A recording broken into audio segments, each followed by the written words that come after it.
अगर आप किसी भी कॉम्पिटेटिव एग्जाम की तैयारी कर रहे हैं तो आप अपनी तैयारी अनअकैडमी प्लस से करिए। अनअकैडमी की लर्निंग ऐप को इंस्टॉल करिए, अपना एग्जाम चूज करिए और उसके बाद गेट सब्सक्रिप्शन पर करने के बाद आपको रेफरल कोड की जगह डिस्काउंट कोड एंटर करना है PMYT।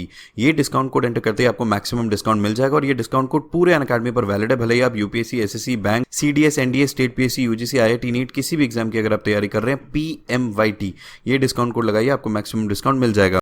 Name the gland that controls the functioning of other endocrine glands. अब सबसे इंपॉर्टेंट बात यहां पे आंसर के अलावा और ये आती है कि एंडोक्राइन ग्लैंड का क्या मतलब है। कोई मुझे कमेंट सेक्शन में बता सकता है एंडोक्राइन का क्या मतलब है। दो टाइप के ग्लैंड होते हैं, एक एंडोक्राइन होता है, एक एक्सोक्राइन होता है। डिफरेंस क्या है? एंडोक्राइन ग्लैंड क्या हार्मोन सिक्रीट करता है, क्या एंजाइम सिक्रीट करता है? 4-5 सवाल बनते हैं, सभी के सभी मैं आपको यहीं पे डिकोड करके दे दूंगा। देखो एंडोक्राइन ग्लैंड जो होता है ना, यहां पे एक्सो है, ये एक्स के पास आता है जेड, यानी एंजाइम सिक्रीट करने वाला जो है वो एक्सोक्राइन होता है। और जो हॉर्मोन्स को सिक्रीट करता है, हार्मोन सिक्रीट करने वाला जो ग्लैंड होता है वो एंडोक्राइन ग्लैंड कहलाता है। फटाफट से नोट करो अपने पास। और साथ साथ मुझे इसका भी आंसर दो, कौन सा ऐसा एंडोक्राइन ग्लैंड है जो कि बाकी, कौन सा ऐसा ग्लैंड है जो बाकी एंडोक्राइन ग्लैंड की फंक्शनिंग को कंट्रोल करता है। हिंट देता हूं, इसे मास्टर ग्लैंड भी बोलते हैं। इसका आंसर होगा ऑप्शन नंबर 3 पिट्यूटरी ग्लैंड। अब इससे लेके 2-4 सवाल मेरे पास है। पिट्यूटरी ग्लैंड कहां पर लोकेटेड है? Option number A abdomen. फटाफट से कमेंट सेक्शन में इसका आंसर दो। Option number B brain, lower part of the brain. Option C near kidneys, या option number D near lungs. A, B, C या D? फटाफट से बताओ भाई।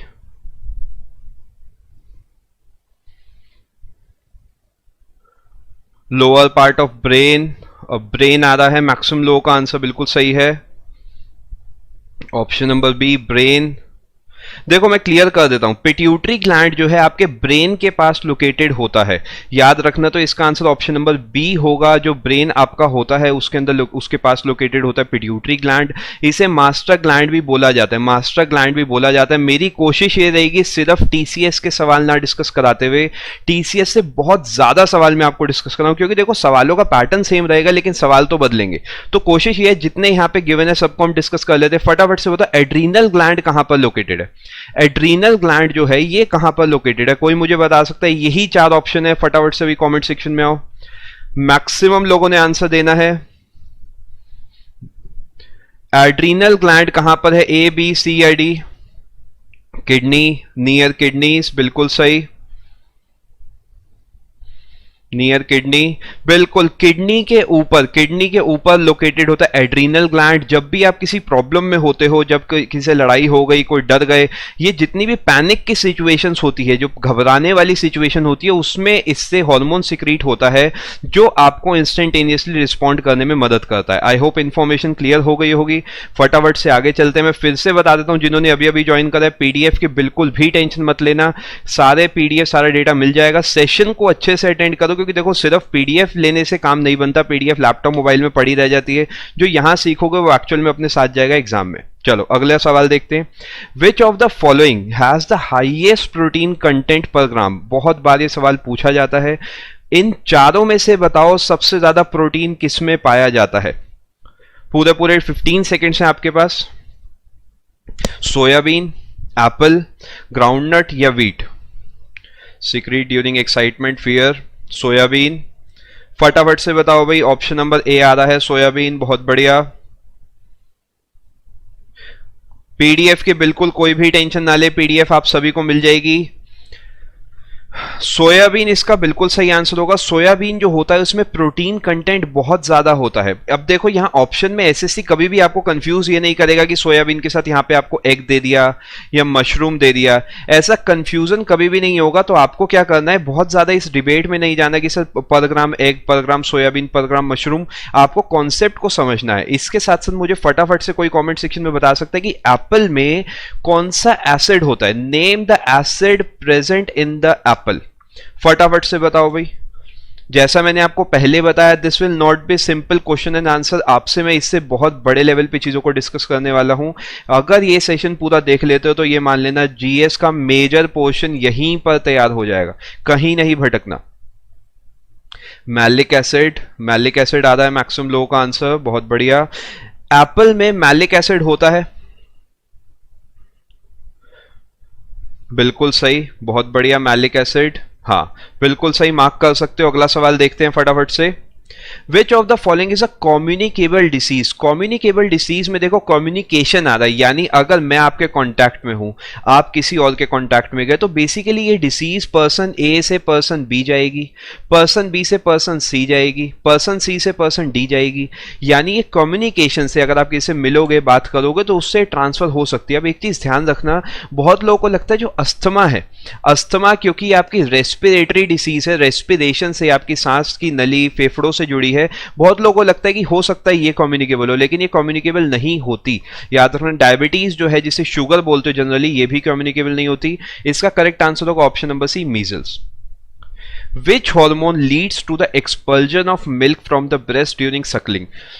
इनमें से कौन सा ऐसा हार्मोन है जो कि मिल्क सिक्रीशन में मदद करता है? इनमें से कौन सा ऐसा हार्मोन है जो मिल्क सिक्रीशन में मदद करता है? फटाफट से बताओ भाई। प्रोजेस्टेरॉन। अब देखो ये नाम बहुत ट्रिकी है, इस सवाल पे मैं स्टार बना रहा हूं। चारों के चारों जो हार्मोन्स हैं सबके सब फीमेल बॉडी से जुड़े हुए हैं, प्रोजेस्टेरॉन, एस्ट्रोजन, ऑक्सीटोसिन, प्रोलैक्टिन। अब एक चीज मैं आपको तरीका याद दिलाता हूं, मिल्क अगर वर्ड दिख जाए, क्या मैं कह सकता हूं मिल्क का मतलब लैक्ट से जुड़ा है, यानी लैक्टिक लगा दूं, लैक्टोज लगा दूं, गैलेक्टोज लगा दो, जितने भी ये लैक्ट वर्ड वाली चीजें होंगी, ये हिंट मैं आपको दे रहा हूं, ये जुड़ा होगा किसी ना किसी तरीके मिलके। मैक्सिमम केसेस में इससे ही आप आंसर को डिकोड कर सकते हो। प्रोलैक्टिन हार्मोन सीक्रेट होता है जो ब्रेस्ट से मिल्क का एक्सपल्जन होता है, उस केस में। जो प्रोजेस्टेरॉन है, एस्ट्रोजन है, ऑक्सीटोसिन है, इनका काम मिल्क सीक्रेशन से जुड़ा हुआ नहीं होता, भले ये फीमेल बॉडी में ही पाए जाते हैं। इसका करेक्ट आंसर होगा ऑप्शन नंबर 4, प्रोलैक्टिन। सभी लोग भाई एक बार फटाफट से कमेंट सेक्शन में आओ, सभी को समझ आ रहा है, कोई दिक्कत तो नहीं हो रही? आंसर होगा ऑप्शन नंबर 4। इसी टाइप से बढ़िया से सेशन अच्छे से अटेंड करो अपना, बहुत सारे सेशंस ऐसे होंगे, अपना हर एक चीज के नोट जरूर बनाने, कॉपी पेन लेके बैठा करो, सिंपली ये नहीं वीडियो देखी चले गए, हर एक चीज नोट करो। देखो सवाल जब बनता है ना तब याद आता है, अच्छा यार ये वहां पे देखा था, फायदा हो जाएगा। सीधा 2.5 नंबर का फायदा होगा, 2 नंबर मत सोचा करो, 2.5 नंबर माना करो, क्योंकि काफी बार आप तुक्का भी मारोगे, तुक्का मारने पे 2 भी जाता है और आधा तो वैसे भी वो लेके जाता है। चलो बहुत बढ़िया, प्रोलैक्टिन बिल्कुल सही आंसर आ रहा है। Which cells in our body are popularly called soldiers of the human body? अब यहां पर सिर्फ एक सवाल नहीं, मैं आपसे कम से कम 2 से 3 सवाल पूछूंगा, पहले इनका आंसर दो। आपकी बॉडी के जो रक्षक हैं वो किसे बोला जाता है? इन चारों में से ऐसे कौन से हैं जिन्हें रक्षक बोला जाता है? यूसिनोफिल्स, व्हाइट ब्लड सेल्स यानी WBC, RBC यानी रेड ब्लड सेल, मैक्सिमम लोगों का आधा है WBC। बहुत बढ़िया, फटाफट से आओ भाई सभी लोग आंसर दो। WBC बिल्कुल सही। अब देखो यूसिनोफिल्स जो है और बेसोफिल्स है, ये भी आपके इनडायरेक्टली WBC से जुड़े हैं, बट हमें जब एक जनरल टर्म वहां पे दिख रही है, हम हमेशा उसे ही फॉलो करते हुए चलेंगे। WBC would be the correct answer. लेकिन सवाल यहां पे खत्म नहीं होता, एक अगला सवाल मैं आपको अपने पास से दे रहा हूं। सोल्जर्स को काटो और यहां पे लिखो medical officers. Medical officers options भी मैं आपको अपने पास से देता हूं, RBC, WBC, प्लेटलेट्स या फिर नन ऑफ दीज। ऑप्शन भी मैं ही आपको दूंगा, बेफिक्र रहो, बस आंसर देते जाओ बढ़िया से। ल्यूकोसाइट्स, WBC, ल्यूकोसाइट्स, इन चारों में से क्या आंसर होगा? Option number A RBC, B WBC, C platelets या D none of these. Platelets बिल्कुल सही जवाब, प्लेटलेट्स आ रहा है मैक्सिमम लोगों का। WBC नहीं होगा जूली, प्लेटलेट्स होगा। मेडिकल ऑफिसर वो जो कि आपकी बॉडी का इलाज करे। देखो एक तो होता है सोल्जर जो लड़ाई करने जाता है, एक होता है जो जख्मी होता है इंसान, जिसे कोई इंजरी हो जाती है, उसे ठीक करने का काम करती है प्लेटलेट्स। और क्या ये सिर्फ एक्सटर्नल इंजरी को ठीक करती है? क्या ये सिर्फ एक्सटर्नल इंजरी को ठीक करती है या फिर इंटरनल को भी ठीक करती है? पहले तो मुझे इसका आंसर दो, क्या बोथ आएगा आंसर या दो सिर्फ एक्सटर्नल आएगा? क्या ये सिर्फ एक्सटर्नल इंजरी को ठीक करता है या इंटरनल, आपकी बॉडी के अंदर किसी वजह से चोट लग गई, क्या प्लेटलेट्स उसमें काम करेगी? Both would be the correct answer. बिल्कुल, मैक्सिमम केसेस में आपने सुना होगा डेंगू के केस में क्या चीज कम हो जाती है। देखो सिर्फ एक सवाल से हमने पूरा सवाल का निचोड़ निकाल दिया, जितनी पॉसिबिलिटी सबकी सब हमने यहीं पे डिस्कस कर ली। डेंगू के केस में आपने सुना होगा प्लेटलेट्स कम हो जाती है और डॉक्टर कहता है कि भैया इन्हें यहीं पे एडमिट कर दो। वो क्यों कहता है? वो इसलिए कहता है, इसका आंसर तो देखो WBC होगा। अभी मैं आपको प्लेटलेट्स की जो बात बता रहा हूं, क्योंकि प्लेटलेट्स कम होने पे क्या है कि अगर बॉडी के अंदर इंजरी हो गई तो क्या मैं कह सकता हूं इंटरनल ब्लीडिंग होगी? क्या इंटरनल ब्लीडिंग हो सकती है? अगर इंटरनल ब्लीडिंग हो गई तो वो कहेगा, डॉक्टर कहता है कि पहले से ही इन्हें यहां पे अवेलेबल रखो जिससे हम एज अर्ली एज पॉसिबल इनका इलाज कर सके। ठीक है, अब ये पूरी हल्की सी अगर आपने स्टोरी सुन ली तो इससे आपको अब चाहोगे तब भी इस आंसर को आप नहीं भूल सकते। सोल्जर के केस में आपको टिक करना है WBC, आपको मेडिकल ऑफिसर्स के केस में टिक करना है प्लेटलेट। सवाल नंबर तीसरा मैं यहीं पे बनाता हूं, ऑक्सीजन कैरियर कौन है? ऑक्सीजन को लेके जाने वाला कौन है इन तीनों में से? ऑक्सीजन कैरियर कौन है? यूसिनोफिल्स, WBC, RBC या बेसोफिल्स? RBC, RBC, बहुत बढ़िया बहुत बढ़िया। ईसिनोफिल्स नहीं प्रसन्नजीत, ईसिनोफिल्स नहीं होगा, RBC होगा बिल्कुल। Red blood cells, red blood corpuscles, RBC बिल्कुल सही। इसका आंसर जिसे नहीं पता फटाफट से नोट करो, RBC। RBC के अंदर एक चीज पाई जाती है जिसे हीमोग्लोबिन बोलते हैं। हीमोग्लोबिन जुड़ा है एक एलिमेंट से, उस एलिमेंट का नाम आप मुझे बताएंगे। Option number A copper, option number B silver Ag, option number C iron या ऑप्शन नंबर D गोल्ड। ये सब सवाल ये मान के चलो घूम फिर के एक सर्टेन पैटर्न है जिस पैटर्न से सवाल बनते हैं। परफेक्ट तरीका ये है, सिर्फ क्वेश्चन आंसर मत करो, पूरा पैटर्न समझ लो, बात ही खत्म। आंसर इसका होगा, देखो हीमोग्लोबिन हो, आयरन हो, RBC हो, तीनों को ही एसोसिएट करा जाता है ऑक्सीजन कैरिंग कैपेसिटी से। ऑक्सीजन कैरिंग कैपेसिटी जो होती है उससे एसोसिएट करा जाता है। बहुत बढ़िया भाई, Fe हीमोग्लोबिन बिल्कुल सही। चलो आगे चलते हैं। Dash is the study of micro anatomy of cells, tissues and organs as seen through a microscope. अब यहां पर ट्रिक सवाल ये है कि अगर हमने सेल्स पढ़ा है तो हमने पढ़ा ऐसा साइटोलॉजी होता है, लेकिन एक बात सोचो, क्या साइटोलॉजी ऑप्शन में है? साइटोलॉजी ऑप्शन में नहीं है, तो आपको क्या करना है, जब बेस्ट ना मिले तो सेकंड बेस्ट से काम चला लो। लाइफ में कहावत है, सेकंड बेस्ट है टिश्यू, ऑर्गन। आपको टिश्यू ऑर्गन दिखते ही आपने देखा हिस्टोलॉजी जो है आपके पास अवेलेबल है, यानी आपने इसे टिश्यू से एसोसिएट कर रखा है, तो इसका आंसर होगा आपका हिस्टोलॉजी। ऑप्शन नंबर 1 हिस्टोलॉजी इसका आंसर होगा। अगर यहां पे साइटोलॉजी गिवन होता तो क्या मैं कह सकता हूं फिर ये क्वेश्चन आपका हो सकता है कि बोगस क्वेश्चन हो जाता, बिकॉज दो आंसर्स किसी तरीके आप एसोसिएट कर सकते थे कि टिश्यू से आपने हिस्टोलॉजी को करा, सेल से आपने साइटोलॉजी को करा। तो इसलिए कभी भी एसएससी ऐसा गुमराह नहीं करेगा कि दो ऑप्शन ऐसे डाल दिए। थोड़ा बहुत भी अगर पढ़ रखा है, पैटर्न समझ रखा है, प्रीवियस ईयर क्वेश्चंस को फॉलो कर रखा है, अपना काम बन जाएगा, बिल्कुल भी परेशान नहीं होना। आगे चलते हैं। Dash is the branch of zoology concerned with the study of amphibians. अब यहां पर एक नहीं बहुत सारे सवाल बनते हैं। पहले तो मुझे इसका आंसर दो कि ये जूलॉजी की कौन सी ऐसी ब्रांच है जो एम्फीबियन से डील करती है? हर्पेटोलॉजी, मॉर्फोलॉजी, एथोलॉजी या फिर mammalogy? Option number 1 herpetology, ethology, herpetology, फटाफट से बताओ।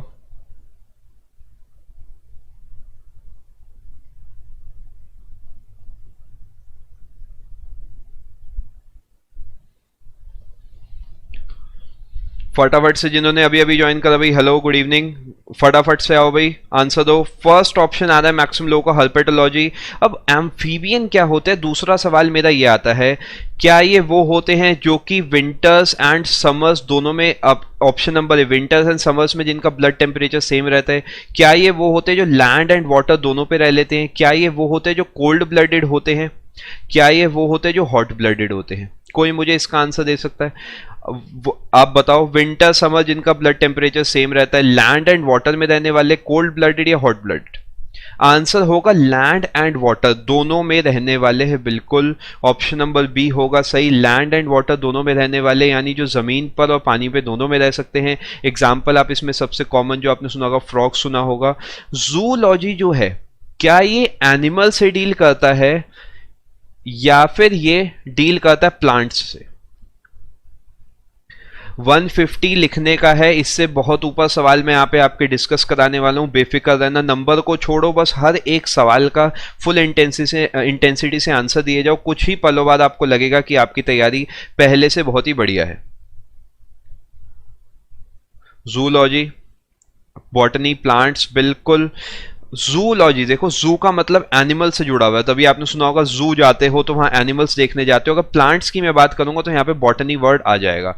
प्लांट्स के लिए फटाफट से नोट करो, जिसे नहीं पता, botany would be the correct word, animals के लिए zoology would be the correct word. आगे चलते हैं, इसका आंसर हर्पेटोलॉजी होगा, जो एम्फीबियंस या जनरली जो रेप्टाइल्स होते हैं, रेप्टाइल्स की स्टडी को भी यही बोला जाता है, ध्यान में रखना, अगली बार हो सकता है सवाल पलट जाए। Dash is a scientific discipline, ये बात ध्यान रखना, स्टार बना रहा हूं, ये स्टडीज से इस बार बहुत सवाल देखने को मिले हैं कि इसकी स्टडी को क्या बोलते हैं, उसकी स्टडी को क्या बोलते हैं, ये सब चीजें बहुत इस बार देखने को मिली है। फटाफट से एक सवाल ये पढ़ो जिसमें plant, pollen, spores, certain microscopic planktonic organisms, living fossil, दोनों में ही। पीडीएफ की बिल्कुल भी टेंशन मत करना, पीडीएफ आप सभी को मिल जाएगी, बस सेशन अच्छे से अटेंड करो, जिससे जब पीडीएफ को आप रिसीव करो तो पहले से ही सारा डेटा दिमाग में हो, सिर्फ आपको पीडीएफ को रिवाइज करना पड़े, पहली बार ना पढ़ना पड़े। Plant, pollen, spores, certain microscopic planktonic organisms, living में भी और डेड यानी फॉसिल फॉर्म में भी, इन सबकी स्टडी को क्या बोला जाता है? बताओ फटाफट से। पॉलन से ही अपना आंसर सही बन जाएगा, जो पॉलन की स्टडी होती है उसे आप सीधा सीधा बोलते हो पैलिनोलॉजी बोला जाता है उसे। डेंड्रोलॉजी अगर वर्ड आपको दिख रहा है, डेंड्रोलॉजी वर्ड अगर आपको दिख रहा है, ये किसकी स्टडी को बोलते हैं? किसकी स्टडी को बोलते हैं डेंड्रोलॉजी? मैं आपको ऑप्शन देता हूं, ये क्या फॉसिल की स्टडी को बोलते हैं, ये क्या ट्रीज की स्टडी को बोलते हैं, ये क्या रेप्टाइल्स की स्टडी को बोलते हैं, या क्या ये आपका टर्टल की स्टडी को बोलते हैं? कुछ भी ऑप्शन आ सकता है, अगर आपको पता है अपना काम बन जाएगा। फटाफट बताओ। डेंड्रोलॉजी जो होता है ट्रीज की स्टडी को बोला जाता है, ट्रीज की स्टडी को डेंड्रोलॉजी बोला जाता है।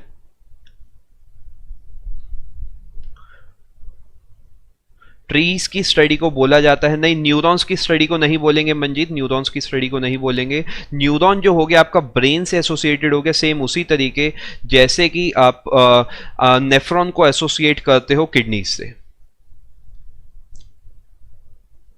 पीडीएफ के लिए बिल्कुल परेशान मत होना, पीडीएफ आप सभी को मिल जाएगी। Rickets is a disease associated with the deficiency of what? अगर देखो प्रीवियस ईयर क्वेश्चंस अच्छे से करके जाते हो तो आप ये मान के चलना कि आप अगले साल जब आप एग्जाम दोगे तो आपको ऑटोमेटिकली सारा का सारा जो भी आप सवाल देखोगे, एक पैटर्न आपको समझ आने लगेगा कि there is a certain pattern which you have to follow, उसी में सवाल पलट के आते हैं। अगर रिकेट्स की मैं बात करूं तो पहली बार ये सवाल नहीं आया, ये सवाल बहुत बार पहले भी पूछा जा चुका है। रिकेट्स है कौन सी चीज की कमी से होता है? विटामिन डी आ रहा है आंसर मैक्सिमम लो का, ऑप्शन नंबर 1।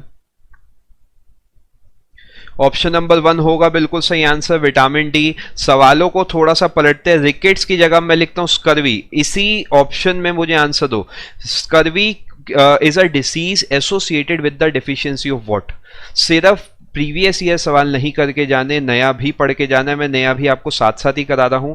रिकेट्स के केस का आंसर होगा आपका, रिकेट्स का आंसर होगा विटामिन डी। स्कर्वी का आंसर क्या होगा इसमें से? हाँ, विटामिन सी फॉर स्कर्वी, बहुत ही बढ़िया, विटामिन सी फॉर स्कर्वी। यहां पे मैं लिखता हूं आपके लिए फॉर एग्जांपल नाइट ब्लाइंडनेस।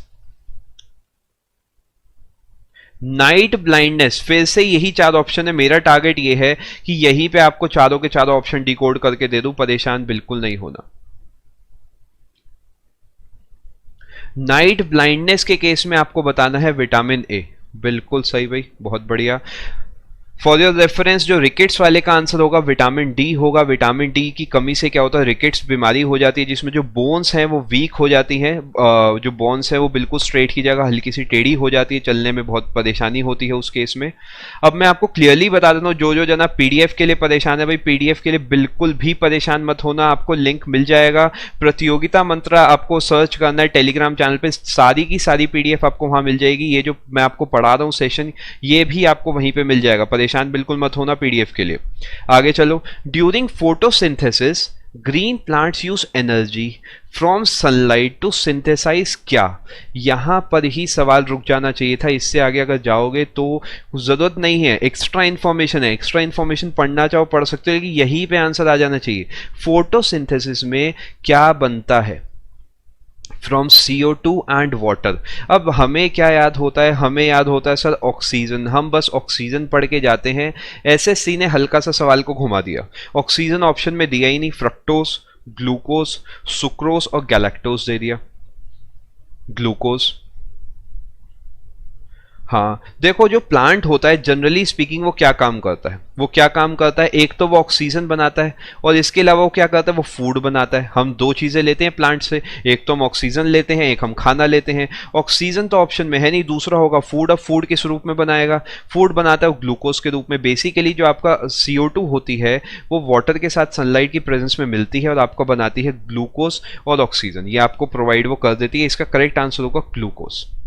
आगे चलते हैं, सवाल आ गया आपका जो मैं ऑलरेडी डिस्कस कर चुका हूं, ये इस साल के सवालों में भी पूछा गया है। विच of the following acid is found in Apple. फटाफट से भाई कमेंट सेक्शन में आओ। फ्रक्टोस नहीं होगा प्रिंस, फ्रक्टोस नहीं होगा, ग्लूकोस होगा। ऑप्शन नंबर 4 आ रहा है, आरती, जूली, मंजीत, 4 बिल्कुल सही। Option number 4 malic acid. Malic acid बिल्कुल सही आंसर होगा। विच of the following acid is found in Apple. Apple के केस में आपका होता है मैलिक एसिड, मैलिक एसिड पाया जाता है, ठीक है। अब अगर मैं आंट बाइट की बात करता हूं या किसी भी कोई भी छोटी चींटी किसी को काटती है तो उस बाइट में कौन सा एसिड होता है, यही 4 ऑप्शन आपके सामने हैं। जो आंट बाइट होती है, कोई छोटा इंसेक्ट काटता है, उसमें कौन सा एसिड होता है, sulphuric acid, nitric acid, formic acid या फिर malic acid. Formic acid, formic acid आ रहा है मैक्सिमम लोगों का, रेडांट फॉर्मिक एसिड। हाँ, जिसे नहीं पता फटाफट से नोट करो, जो बाइट होती है आंट की या जनरली छोटे इंसेक्ट्स की, फॉर्मिक एसिड उसमें पाया जाता है। नाइट्रिक एसिड का जो यूज है जनरली नाइट्रोजन आपको यहाँ पे दिख रहा है तो फर्टिलाइजर्स के केस में इस्तेमाल हो सकता है। और सल्फ्यूरिक एसिड एप्पल में बिल्कुल नहीं होगा क्योंकि सल्फ्यूरिक एसिड बहुत ही ज्यादा इंटेंस एक तरीके से एसिड है, स्ट्रॉन्ग एसिड है, तो ये एप्पल के अंदर नहीं पाया जाएगा। इसका जनरली इस्तेमाल जो पहले की आपकी बैटरीज होती थी उसमें किया जाता था। आगे चलते हैं, इसका करेक्ट आंसर एप्पल का होगा, अब मैलिक एसिड पाया जाता है। अगला सवाल देखते हैं, विच of the following gases reduce the oxygen carrying capacity of the blood. बढ़िया सवाल है, बहुत सारे बच्चों का यह सवाल गलत हुआ है। Carbon monoxide, carbon dioxide, nitric oxide या नाइट्रस ऑक्साइड।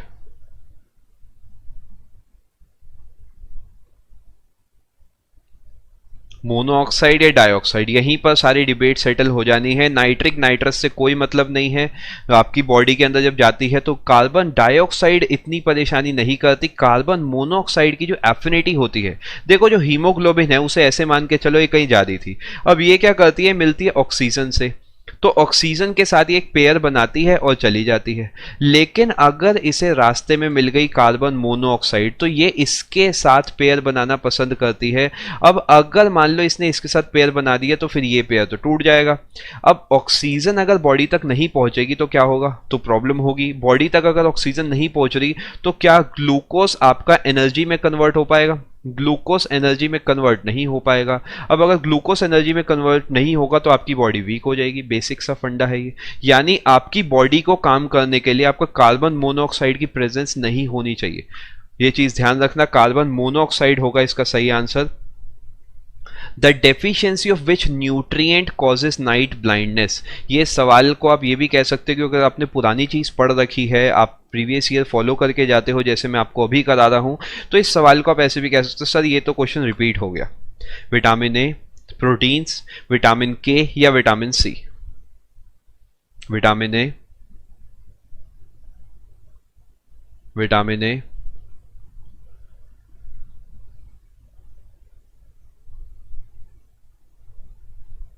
बिल्कुल सही। विटामिन ए की कमी से होती है आपकी नाइट ब्लाइंडनेस की बीमारी। नाइट ब्लाइंडनेस या रतौंधी जिसे बोलते हैं, उस वो होती है विटामिन ए की कमी से। क्या इन इन चारों में से, या मुझे बताओ, क्या विटामिन ए मिल्क में पाया जाता है? क्या विटामिन ए मिल्क में पाया जाता है? फटाफट से कमेंट सेक्शन में आओ भाई, यस और नो। विटामिन ए क्या मिल्क में पाया जाता है? यस। इनमें से कौन सा ऐसा है जो मिल्क में कभी नहीं पाया जाएगा, जो जनरली मिल्क से एसोसिएटेड नहीं है? विच of the following four options is not associated? Not पे ध्यान देना, नॉट कैपिटल एंड बोल्ड में है भाई। विटामिन सी क्या मिल्क में होगा? पहले तो इस पे फोकस करो, क्या विटामिन सी होगा? प्रोटीन होते हैं, प्रोटीन होते हैं। देखो विटामिन सी कभी भी नहीं होगा, ये बात ध्यान देना। विटामिन के भी वैसे डायरेक्टली एसोसिएट नहीं होगा, लेकिन विटामिन सी जो है ये मोस्ट प्रोमिनेंट माना जाएगा इन चारों ऑप्शन में से। आगे चलते हैं, इसका आंसर नाइट ब्लाइंडनेस वाले का आपका होगा विटामिन ए।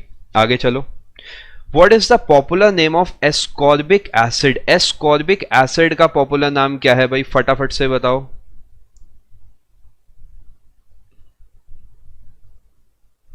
मिल्क में vitamin C, vitamin C. Ascorbic acid का जनरली क्या नाम बोला जाता है? फटाफट से बताओ भाई।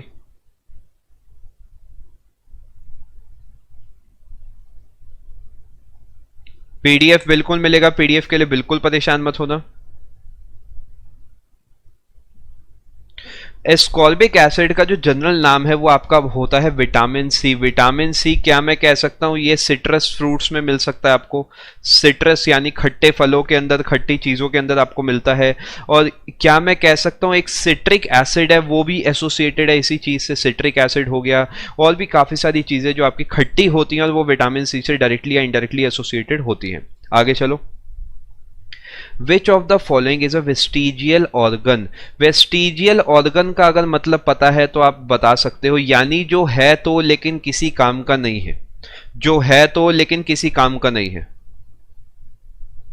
बताओ भाई। अब हार्ट, अब बस ये सोचो क्या ऐसा है जिसके बिना आपका काम नहीं चल सकता?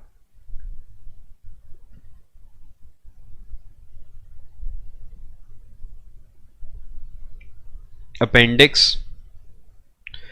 अपेंडिक्स होगा बिल्कुल सही आंसर है। ये अपेंडिक्स कहां पर लोकेटेड होता है? स्टमक में, इंटेस्टाइन में, गॉल ब्लैडर में,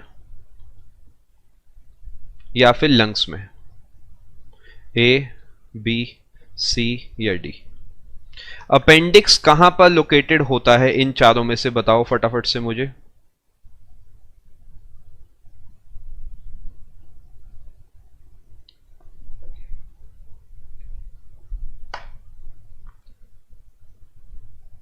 स्टमक, इंटेस्टाइन, गॉल ब्लैडर या लंग्स?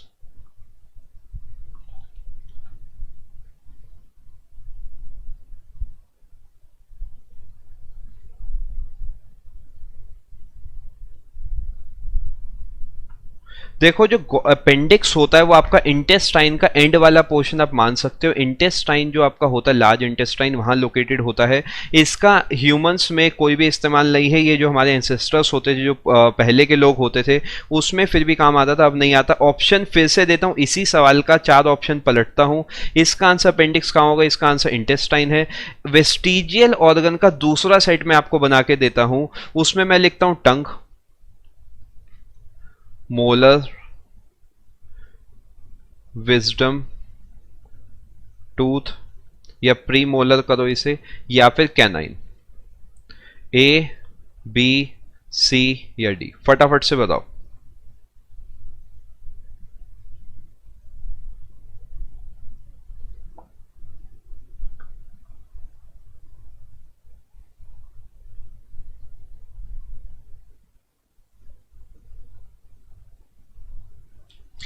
टंग, प्रीमोलर, कैनाइन या फिर विजडम टूथ।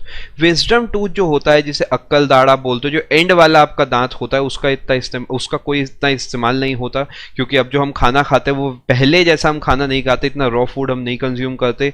टंग का इस्तेमाल है, बिल्कुल है। प्रीमोलर्स का इस्तेमाल है, बिल्कुल है। कैनाइंस का इस्तेमाल है, बिल्कुल है। Wisdom tooth would be the correct answer in this case. आगे चलते हैं। Which of the following plants is carnivorous? Carnivorous वो होता है जो किसी और जीव को खा के अपना पेट भरता है।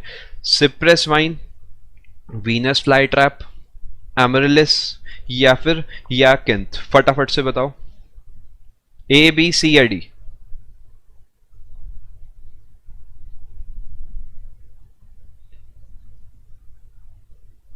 वीनस फ्लाई ट्रैप, बिल्कुल। ये जो एनसीईआरटीज आपने बचपन में पढ़ी होंगी, अभी भी आप अगर फॉलो करते तो उसमें भी आपको मिल जाएगा। वीनस फ्लाई ट्रैप जो है ये इंसेक्ट्स को खाता है और उससे अपने अंदर जो न्यूट्रिशन इसे चाहिए होता है वो इसे मिलता है। Venus fly trap would be the correct answer, option number B, बिल्कुल सही, Venus fly trap. Which of the following is the third stage in the metamorphosis of a butterfly. अब ये मेटामॉर्फोसिस इतना भारी भरकम नाम है, इसका क्या मतलब है? इसका मतलब ये है कि जब एक बटरफ्लाई बनती है, एक स्टेज पहला होगा, एक दूसरा होगा, तीसरा होगा, चौथा होगा। इसमें जो थर्ड स्टेज है ये क्या है? फटाफट से बताओ।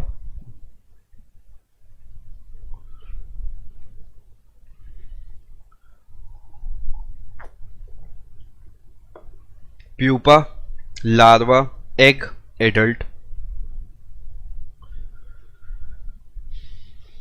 देखो वैसे भी आप पता है चीजों को आसानी से एलिमिनेट कर सकते हो। देखो एग ऑब्वियसली स्टार्टिंग में होगा। मैं आपको एलिमिनेशन मेथड बता रहा हूं, मान लो आपको नहीं पता कुछ, आपको थर्ड स्टेज तक जाना है, तो देखो स्टार्टिंग एग से होती है, एंड में एडल्ट बनता है। अगर आप इस टाइप से एलिमिनेट भी चीजों को करोगे तो भी 4 में से 2 तो ऐसे ही बाहर हो गए।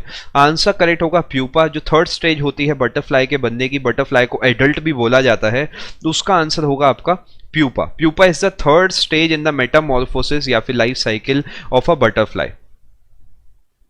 What is the definition of the term hibernation?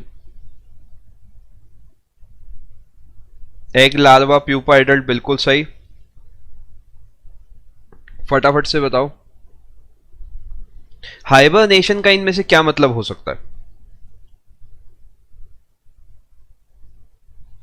Building of a habitat nest by bird to save themselves. Hibernate, आपने अगर पहले आप लैपटॉप या पीसी इस्तेमाल करते थे, अब भी कईयों में होता है, हाइबरनेट मोड होता है। इसका मतलब ये है कि जो कंप्यूटर है वो बंद हो जाएगा, लेकिन वो पूरे तरीके बंद नहीं होगा, बैकग्राउंड में थोड़ी सी एनर्जी इस्तेमाल करके वो अवेक रहेगा। यानी जो आपके सर्दी वाले इलाके होते हैं, जैसे कि पोल्स की अगर मैं बात करूं, वहां पे इतनी ठंड होती है काफी महीने तक बिल्कुल भी वो शिकार नहीं कर पाते जो एनिमल्स होते हैं सच एज पोलर बियर। तो वो क्या करता है, वो सो जाता है, वो सिंपली सो जाता है। State of reduced metabolic activity during winter season among सब एनिमल्स। वो कुछ महीनों के लिए लगातार सो जाएगा। बॉडी के जो बेसिक ऑर्गन हैं जो चलने चाहिए सिर्फ वो चलेंगे, बाकी बिल्कुल वो आपको ऐसा लगेगा वो बेहोश है, मर गया है।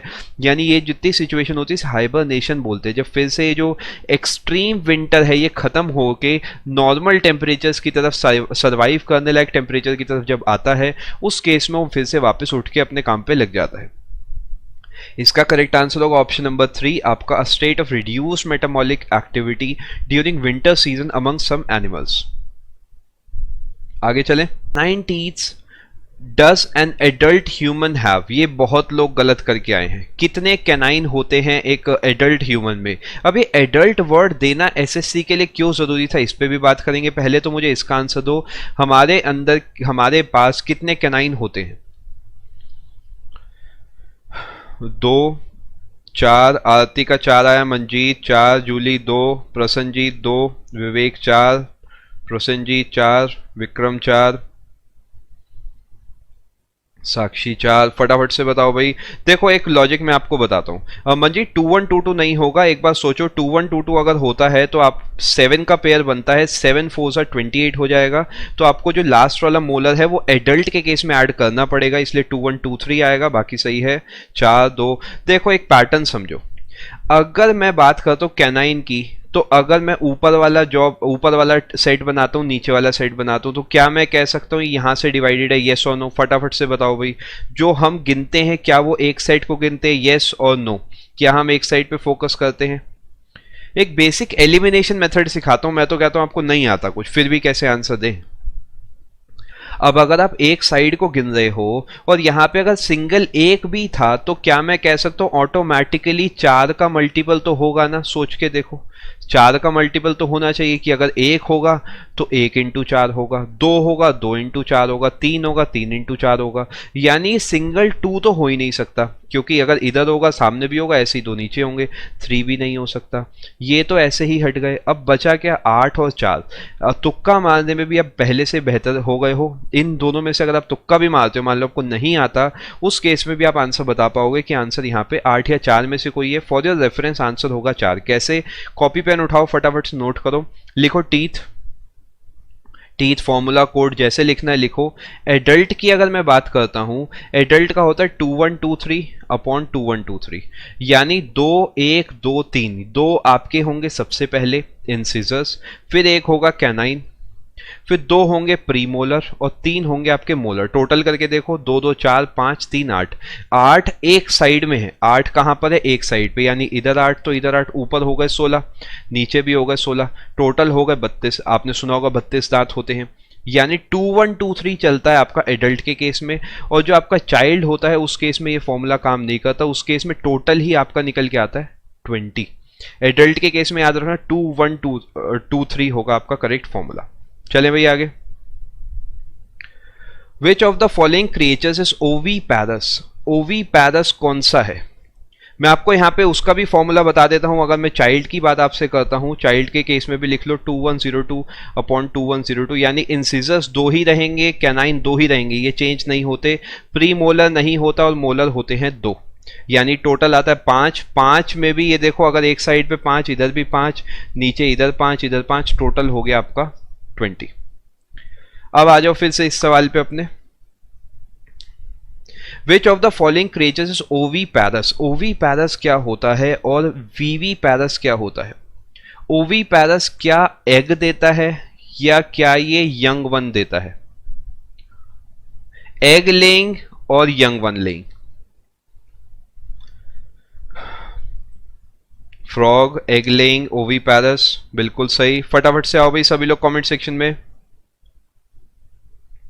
ओवीपैरस जो होता है, जो वो होता है एग लेइंग, यानी जो अंडा देता है। जो वीवीपैरस होता है वो होता है जो यंग वन, यानी जो एक्चुअल में बच्चा पैदा करता है, वो आपका वीवीपैरस होता है। अगर मैं ह्यूमंस की, मैमल्स की बात करूं तो वीवीपैरस की कैटेगरी में आएंगे। ओवीपैरस इस केस में कौन होगा? फ्रॉग होगा। फ्रॉग ही इनमें से ऐसा है जो कि आपका ओवीपैरस है।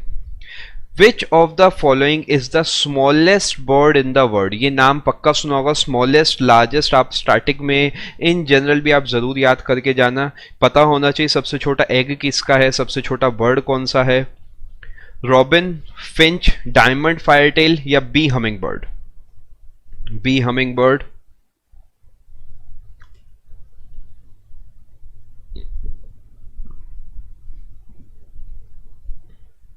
B humming bird.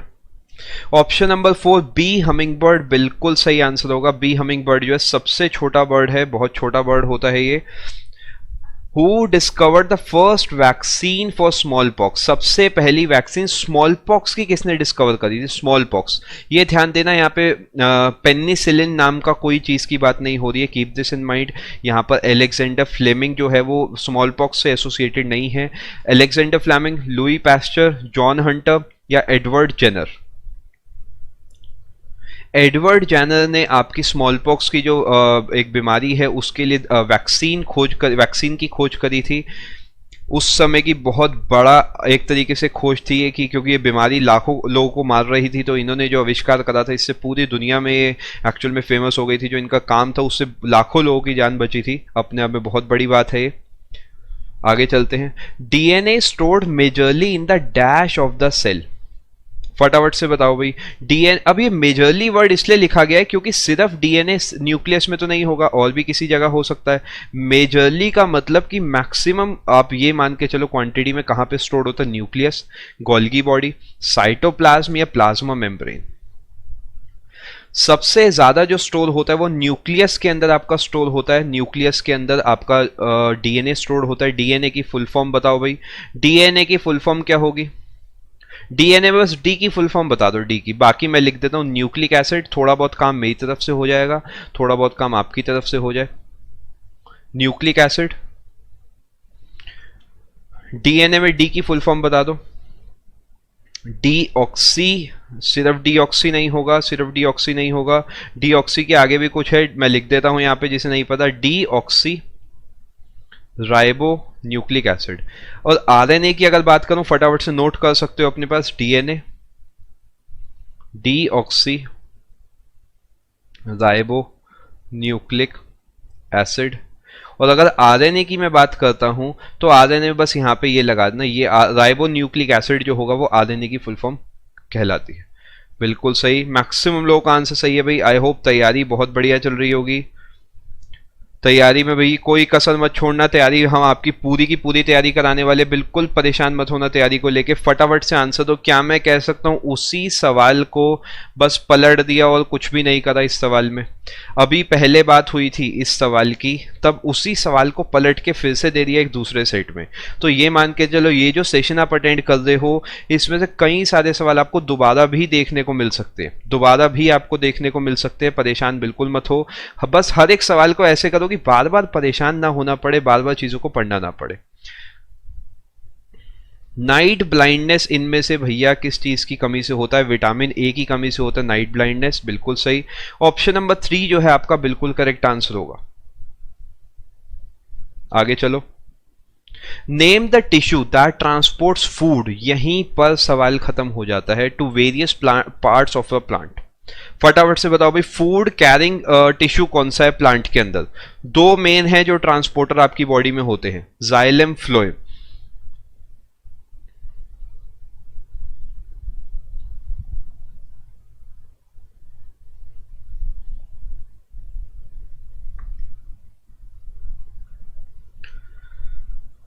फूड के केस में फ्लोएम आ रहा है, फ्लोएम मैक्सिमम लोगों का।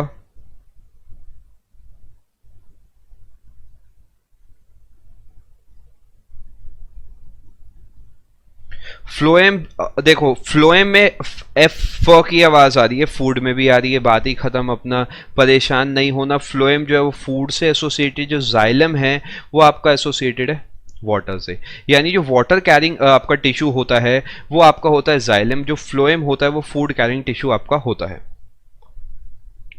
ये सवाल बढ़िया था, इस पे स्टार बना रहा हूं अपनी कॉपी में, वर्ड जरूर नोट करना। What is the distinctive characteristic of marsupials? Marsupials जिसने वर्ड सुना है उसका काम यहाँ पे इजीली बन जाएगा। मार्सुपियल्स की क्या एक खास बात होती है? वो they migrate from one place to another, वो एक जगह से दूसरी जगह जाते रहते हैं। वो अपने बच्चों को, अपने यंग वंस को अपने पाउच में कैरी करते हैं, वो अंडा देते हैं। अब देखो अंडा देने वाली बात अगर हम करें तो अंडा देने वाली बात तो आपकी ओविपेरस में खत्म हो जानी चाहिए। दे हाइबरनेट इन विंटर, ये बात भी हम पहले कर चुके। जो कैंगरू होता है, कोआला होता है, ये सब क्या करते हैं? अपने बच्चे को कुछ समय के लिए, जब तक वो पूरे तरीके बड़ा नहीं हो जाता, अपने पाउच में कैरी करते हैं। सबसे फेमस एग्जांपल जो आपने देखा हो कैंगरू इसका है। जो कैंगरू होता है वो अपने बच्चे को पाउच में कैरी करके घूमता है जब तक वो पूरे तरीके बड़ा नहीं हो जाता। मार्सुपियल है एक कैंगरू। आई होप पॉइंट समझ आ गया होगा। They carry young ones in pouches. Which instrument is use to measure blood pressure? ये सवाल एनसीईआरटी का ही सवाल है, ये सवाल बहुत बार दोबारा भी पूछा भी जाता है। हम सिर्फ आंसर को डिस्कस ना करते हुए चारों ही ऑप्शन को डिस्कस करने की यहाँ पे कोशिश करेंगे। फटाफट से आंसर दो। इनमें से कौन सा ऐसा है जो कि ब्लड प्रेशर को नापता है? स्विग्वो मैनोमीटर,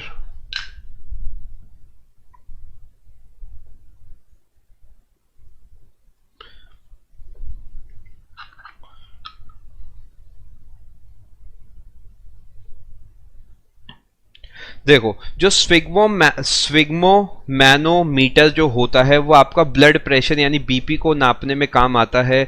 ग्लूकोमीटर आपका ग्लूकोस या फिर ब्लड शुगर नापने में काम आता है। थर्मोमीटर जो होता है आपका वो नापने में काम आता है टेम्परेचर, बॉडी टेम्परेचर कह सकते हो आप। लैक्टोमीटर जो है मिल्क की क्वालिटी या मिल्क की प्योरिटी चेक करने में काम आता है। देखो लैक्टो में फिर से वही लैक्ट वर्ड आ गया अपना, ये जुगाड़ सब जगह काम करेगा, बेफिक्र रहना, अच्छे से बस तैयारी को करना। एंड हर एक सवाल अगर आप ईमानदारी से करते हो, इसके बाद कुछ आप ये मान के चलो एक सर्टेन पैटर्न अगर आप पूरा दिमाग में बसा लेते हो ना, अपना काम बहुत ही बेहतरीन होने वाला है। आगे चलते हैं। Both haemoglobin myoglobin. अब मैं तो कहता हूं आपने मायोग्लोबिन कभी नहीं सुना, फिर भी आप आंसर देने के काबिल हो। बताओ कैसे? क्योंकि आप ऑप्शंस को देखो और हीमोग्लोबिन को देखो। अभी 10 मिनट पहले जो बात हुई है उस चीज को भी ध्यान से समझो।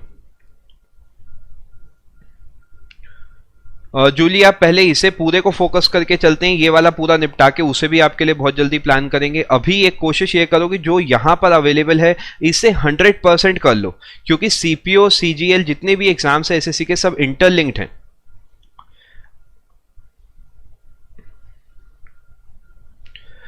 हीमोग्लोबिन मायोग्लोबिन जो है उन्हें क्या चाहिए बनने के लिए? Vitamin B12, calcium, vitamin A या फिर आयरन?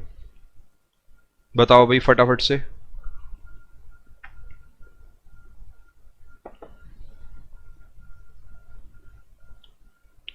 आयरन की रिक्वायरमेंट होती है हीमोग्लोबिन। देखो मैं एसोसिएट करता हूं कुछ चीजों को। आरबीसी, आरबीसी से जुड़ा है हीमोग्लोबिन, हीमोग्लोबिन से जुड़ा है आयरन, आयरन से आपका जुड़ा है ऑक्सीजन, ऑक्सीजन की कमी से जुड़ा है एनीमिया।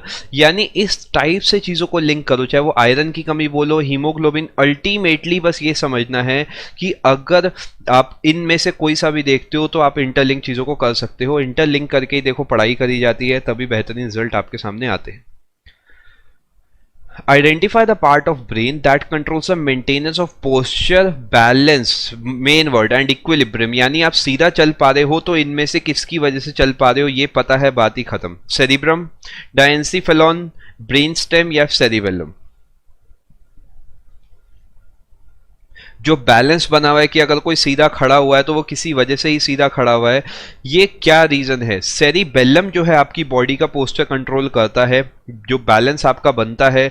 जो एल्कोहलिक पर्सन होता है वो सेरिबेलम पे उसके इफेक्ट होता है, सेरिब्रम पे इतना इफेक्ट नहीं जाता। इसी वजह से वो बातें तो बिल्कुल सही करता है लेकिन वो सीधा चल नहीं पाता, उसकी जो चाल होती है हल्की सी लड़खड़ाई हुई होती है। तो इसका आंसर होगा ऑप्शन नंबर सी, सेरिबेलम।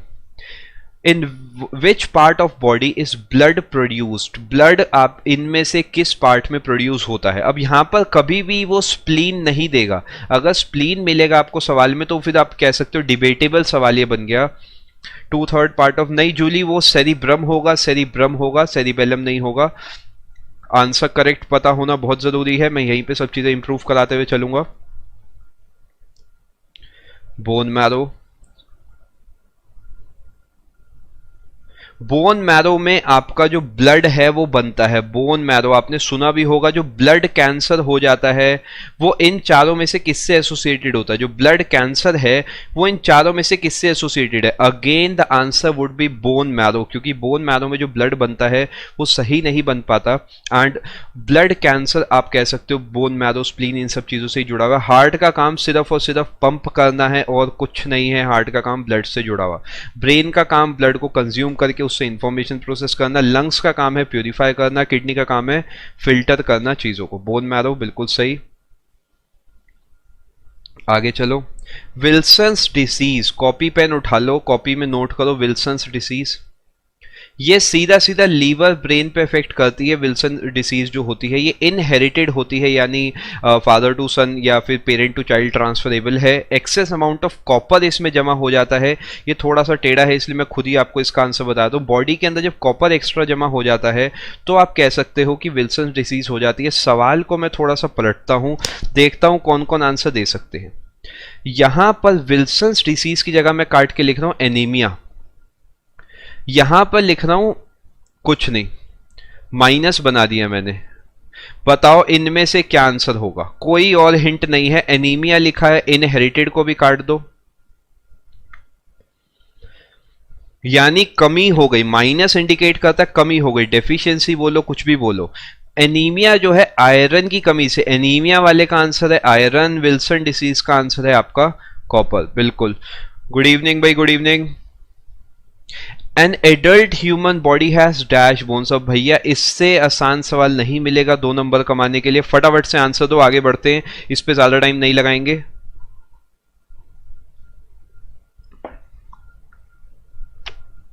206 बिल्कुल, ये तो बोनस सवाल है, ये मान के चलो भैया, ये नहीं करा तो फिर कुछ नहीं करा।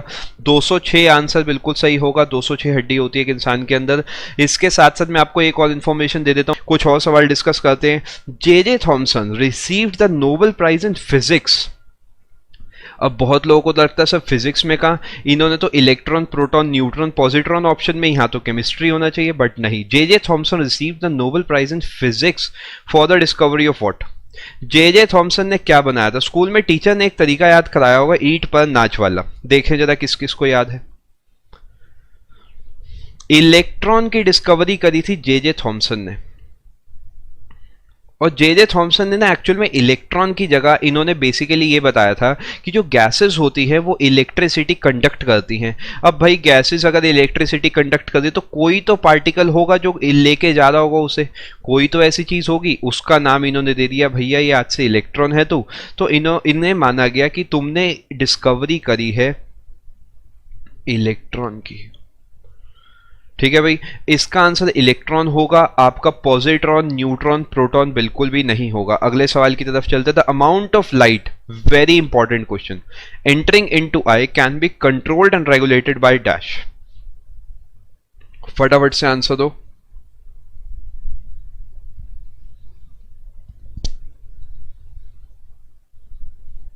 कॉर्निया, प्यूपिल, ये सवाल बढ़िया है, बहुत लोगों का गलत होने वाला है, और यहीं पर हम चीजों को सीखेंगे लाइफ में, आज के बाद दोबारा कभी गलत नहीं होगा ये सवाल। देखो एक बात समझो, ये मैं आपको पूरा डायग्राम ही अभी पढ़ा देता हूं, कहीं नहीं भटकना इसके बाद।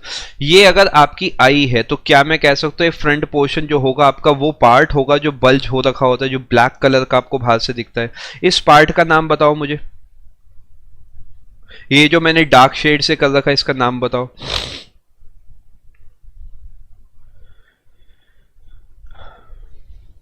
अब देखो साथ साथ मैं आपको बता दूं, रेटिना तो स्क्रीन है, रेटिना तो जो है वो स्क्रीन है। यहां पर बहुत लोगों को कंफ्यूजन है। देखो ये कॉर्निया, यहां पे नोट करो कॉर्निया, ये जो है ये तो स्क्रीन है, ये तो आपकी बैक में स्क्रीन है। ये जो आपकी स्क्रीन है इसे रेटिना बोलते हैं। यहां से आपकी इंफॉर्मेशन आगे जा रही है ऑप्टिक सेंटर में, यहां पर होता है एक आपका इस टाइप से कुछ बना होता है। अब ये जो सेंट्रल होल है इसे बोलते हैं प्यूपिल, और जो साइड में कवर कर रखी है जो मसल्स हैं या जो एरिया है जो इसे कॉन्ट्रैक्ट या बढ़ा रहा है उसे बोलते हैं आइरिस। लाइट एंटर जो कर रही है वो प्यूपिल के छोटे बड़े होने से करती है, यानी आइरिस और प्यूपिल मिलके काम करते हैं। कैसे करते हैं उसे ध्यान से देखो। अगर आप ज्यादा धूप में हो तो ये प्यूपिल छोटा हो जाएगा, यानी जो आइरिस है ये ज्यादा इसे दबा देगा। अगर आप अंधेरे में हो तो ये बड़ा हो जाएगा, जिससे ज्यादा आपको जगह मिल जाए लाइट को अंदर लेने के लिए। तो जो सेंट्रल पार्ट है जिसकी वजह से आप लाइट को कंट्रोल कर पा रहे हो उसका नाम प्यूपिल है। इसका करेक्ट आंसर जो होगा आपका प्यूपिल होगा, option number B. I hope सभी को पॉइंट समझ आ गया होगा। विक्रम, जो सीलियरी मसल्स होती है कृष्णा, वो आपकी लेंस के ऊपर लगी होती है। यहां पर जो लेंस आपका होता है, लेंस को जो होल्ड करके रखती है सीलियरी मसल्स, आप जनरली उसे भी बोल सकते हो। कंफ्यूजिंग क्वेश्चन, इसीलिए मैंने इस पे स्टार बनाया है। देखो कंफ्यूजन मिटाने के लिए मैं यहाँ पे हूं, बस ईमानदारी से चीजों को सीखते जाओ, उसके अलावा कोई परेशानी नहीं पड़ेगी। Name the ISRO, Indian Space Research Organization chairman and Padma Bhushan awardee who created and unleashed a historic moment when Mars orbiter became the first Indian spacecraft to enter Martian orbit in a maiden attempt। अब इतना लंबा चौड़ा सवाल है, इससे ये तो सीखने को मिल गया कि जब वो मार्स ऑर्बिटर यानी मार्स ऑर्बिटल मिशन की वो बात कर सकता है तो क्या वो चंद्रयान 2 की बात भी कर सकता है। 101% बात हो सकती है चंद्रयान 2 के बारे में। अब जब वो इस समय इसरो का चेयरमैन पूछ सकता है मार्स ऑर्बिटर मिशन के टाइम पे, तो वो चंद्रयान 2 के समय भी सवाल को पूछ सकता है आपसे। मार्स ऑर्बिटर मिशन के समय जो आंसर था वो था आपका के राधाकृष्णन। और फटाफट से मुझे बताओ कि अगर मैं पूछता हूं चंद्रयान 2 के समय कौन सा इसरो का चेयरमैन इन चारों ऑप्शन में से है, ऐसा कोई भी चार ऑप्शन दे देंगे। अब जैसे यहाँ पे है, चारों ऑप्शन जरूरी नहीं है इसरो से एसोसिएटेड भी हो। सुंदर पिचाई किसी तरीके भी इसरो से एसोसिएटेड नहीं है, गूगल से एसोसिएटेड है। अगर आपको तरीका पता है तो आप इजीली सवाल को टिक कर पाएंगे। K7 होगा इसका करेक्ट आंसर। ये इंपॉर्टेंट इसलिए है क्योंकि ये बहुत बड़ी न्यूज़ थी आपकी 2019 की, पूरी दुनिया के लिए, सिर्फ हमारे लिए नहीं। TV remote controls work on the principle of what? जो टीवी का रिमोट होता है वो इनमें से किसके प्रिंसिपल पे काम करता है? फटाफट से बताओ भाई।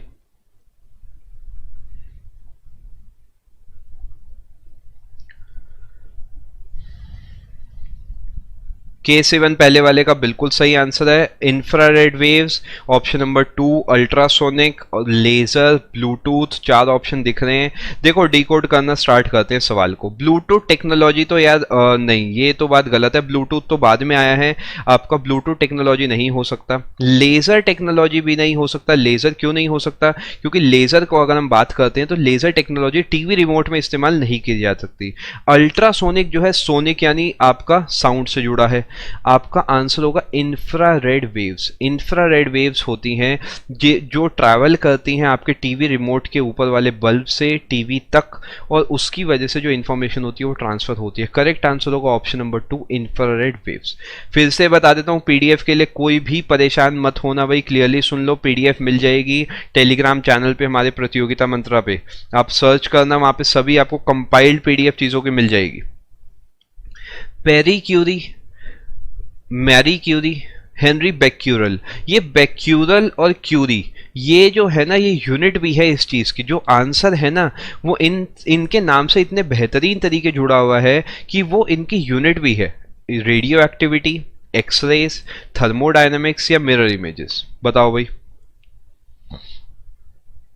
रेडियो एक्टिविटी आ रहा है कुछ लोगों का आंसर, विक्रम, प्रसन्नजीत, पौना, खुशबू, मेहता, मीनू, अभिषेक, आरती, श्वेता का सेकंड आ रहा है, अभिषेक, अखिल, जूली ए, रेडियो एक्टिविटी, विजू सेकंड नहीं होगा विजू। देखो इसका करेक्ट आंसर आपका रेडियो एक्टिविटी होगा। उसका रीजन सुनो क्यों। रेडियो एक्टिविटी जो डिस्कवर करी थी वो इन तीनों ने करी थी, इन्हें नोबेल प्राइज मिला था इसके लिए। इन्होंने रेडियम की जो खोज है उससे भी ये तीनों एसोसिएटेड है। एक्सरे का इनसे लेना देना नहीं है, किससे लेना देना है वो अभी मैं आगे, इस पे भी सवाल बना है। थर्मोडायनेमिक्स नहीं होगा, मिरर इमेजेस नहीं होगा। रेडियो एक्टिविटी की जो खोज करी थी उसके लिए इन्हें नोबेल प्राइज मिला था, नोबेल प्राइज मिला था, ये बात ध्यान रखना। पेरी और जो बेक्यूरल है और क्यूरी है ये यूनिट भी है रेडियो एक्टिविटी की। आ गया आपका पसंद का सवाल, जिन्होंने भी सेकंड ऑप्शन आंसर दिया था। एक्सरे की डिस्कवरी पे first ever very first Nobel Prize in physics मिला था 1901 में। इनमें से किसे? Wilhelm Roentgen, William Crookes, Louis Pasteur, William Thompson?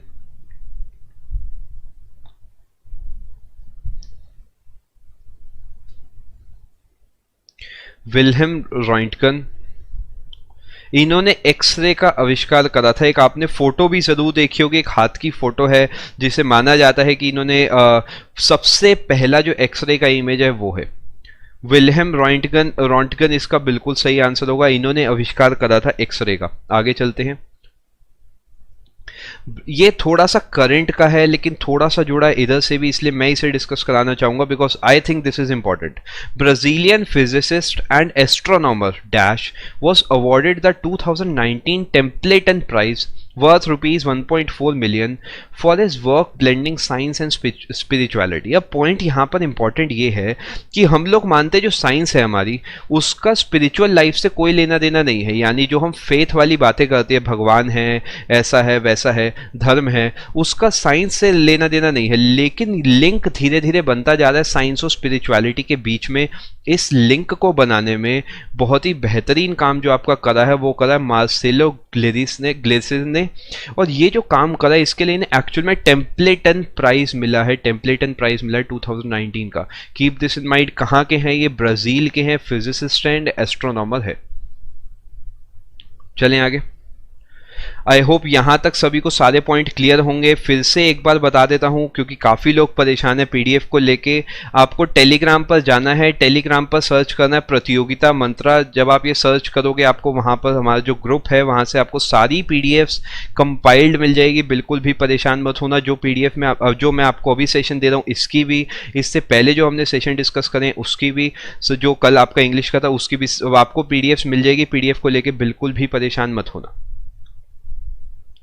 Dash codified first two laws of thermodynamics and deduced that the absolute zero of temperature is this. He was honored for this with the naming of Kelvin temperature scale.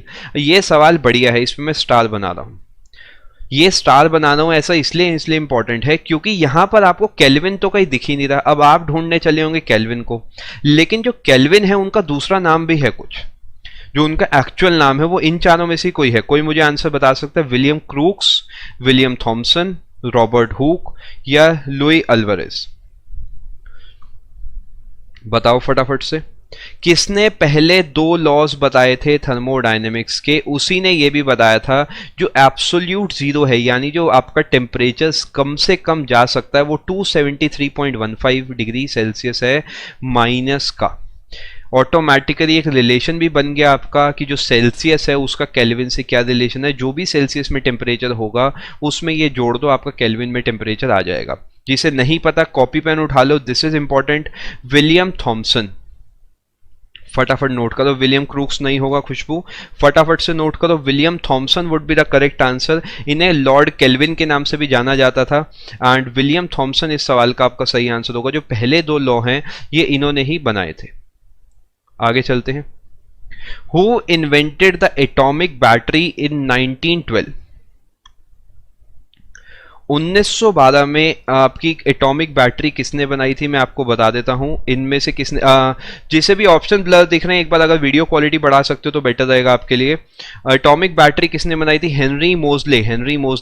Henry मोजले ने atomic battery का आपका आविष्कार करा था। Benjamin Franklin, Louis पैस्टल, अलेक्जेंड्रो वोल्टा इनसे directly associated नहीं है एटॉमिक बैटरी से। हेनरी मोजले would be the correct answer. आगे चलो। अ नॉटिकल माइल। अब ये नॉटिकल माइल क्या है, इसकी जरूरत क्या है अलग से? A nautical mile is equal to dash. अब हम सड़क पे ट्रैवल करते हैं तो अपने लिए सीधा हम किलोमीटर या माइल में नाप लेते हैं, लेकिन जब हम ट्रैवल करते हैं ओशियन में, वाटर में, तो हमें लैटिट्यूड लॉन्गिट्यूड के हिसाब से चलना पड़ता है। इसीलिए जो आप ट्रैवल करते हो जब ओशियन के केस में, उस केस में आपको नॉटिकल माइल का आविष्कार आपको यूज करना पड़ता है। इसी से जुड़ा है नॉट, ये भी ध्यान में रखना। जो हम स्पीड नापते किलोमीटर पर आवर में, अगर इसी टाइप से अगर आप नॉट पर आवर में नॉटिकल माइल में नापने लगोगे तो उसमें नॉट एसोसिएट हो जाता है उस चीज से। आगे चलते हैं। 1852 मीटर्स का एक नॉटिकल माइल होता है। 1852 मीटर्स का। काफी सारे लोगों का आंसर गलत है। जिसका भी गलत है देखो, गलत होना, अगर अभी गलत है कोई टेंशन नहीं है, सेशन के बाद भी अगर गलत है तो दिक्कत की बात है। कॉपी पेन आई होप बिना मेरे कहे नोट कर ली होंगी ये चीजें। Option number C 1852, option number C आ रहा है सुथर का। सी नहीं होगा, 1852 होगा। फटाफट से नोट करो। Which of the following stars is nearest to the sun? Sun के सबसे पास कौन सा स्टार है? शुभम, आपको इसकी पीडीएफ जो है टेलीग्राम ग्रुप पे मिल जाएगी। प्रतियोगिता मंत्र आपको सर्च करना है, आपको सारी पीडीएफ कंपाइल्ड मिल जाएगी। Which of the following stars is nearest to the sun? Nearest to the sun इनमें से कौन सा है बताओ? सीरियस, डेनेब, प्रोक्सिमा सेंचुरी, क्या होगा इनमें से आंसर? ये काफ़ी ज़्यादा आपने न्यूज़ में भी सुना होगा, ये नाम काफ़ी बार आता है आपका न्यूज़ के अंदर, न्यूज़पेपर्स के अंदर।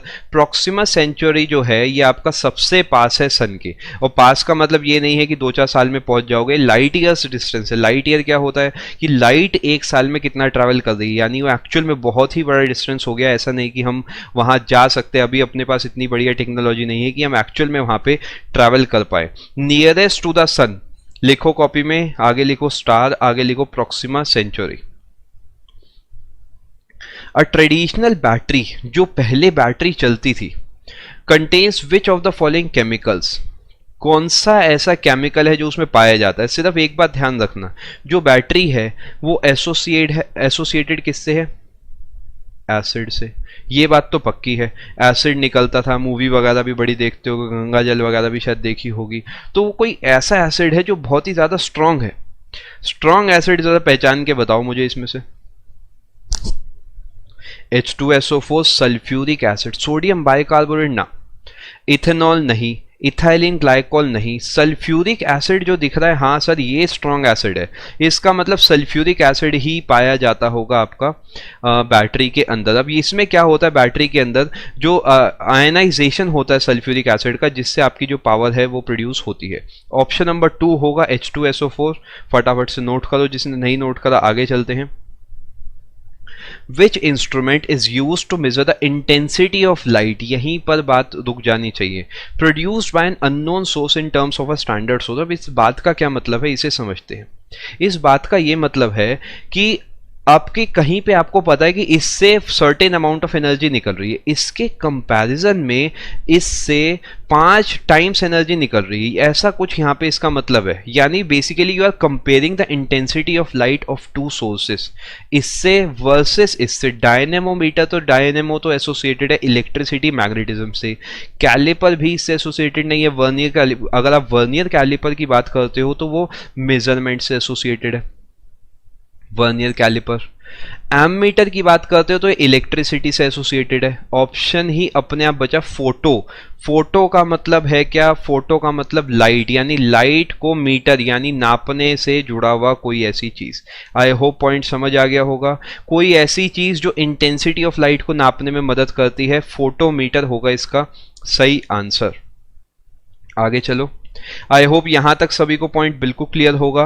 पीडीएफ का आपको मैं बता देता हूं, टेलीग्राम चैनल आपको सर्च करना है, टेलीग्राम पे प्रतियोगिता मंत्रा। जैसे ही आप प्रतियोगिता मंत्रा सर्च करोगे, आपको वहां पे चाहे ये आज वाले सेशन की पीडीएफ हो, चाहे वो कल जो हमने इंग्लिश का आपको सेशन दिया था दीप्ति मैम ने वो हो, या फिर आने वाले सेशन, तो सब कुछ आपको वहां मिल जाएगा। बस आपको ग्रुप ज्वाइन करना है टाइम से, जिससे आप कंटेंट को लेके बिल्कुल भी परेशान ना हो। सिंगल आपको स्टॉप सॉल्यूशन मिल जाएगा एंड कंपाइल्ड पीडीएफ आपको वहां पे इजीली अवेलेबल होगी।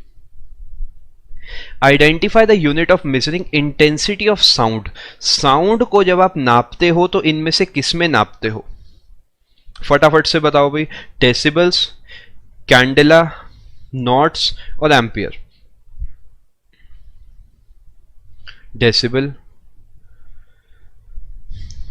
डेसिबल। और एक और चीज ध्यान दो, बड़ी कमाल की बात यह है कि जो पीडीएफ है, पीडीएफ आपके पास 100% अवेलेबल है, लेकिन अगर आप सेशन साथ साथ अटेंड करोगे तो पीडीएफ को आपको सिर्फ रेफर करना है रिवीजन के लिए। अगर सिर्फ पीडीएफ पे जाओगे उससे बढ़िया है पूरा सेशन देखो, एंड में जाने से पहले वहां से रिवाइज करो, टेंशन ही खत्म। ऐसा ना हो सिर्फ पीडीएफ डाउनलोड कर लो, सेशन ना देखो। सेशन ज्यादा इंपॉर्टेंट है, इससे लिंक्ड आपकी पीडीएफ है। तो यहां पर लाइव जब भी मैं आऊंगा आप ही के लिए आ रहा हूं, आपको भी ज्वाइन करना है, जिससे हम ऐसे ही सेशंस आपको बेहतरीन आगे भी देते रहे।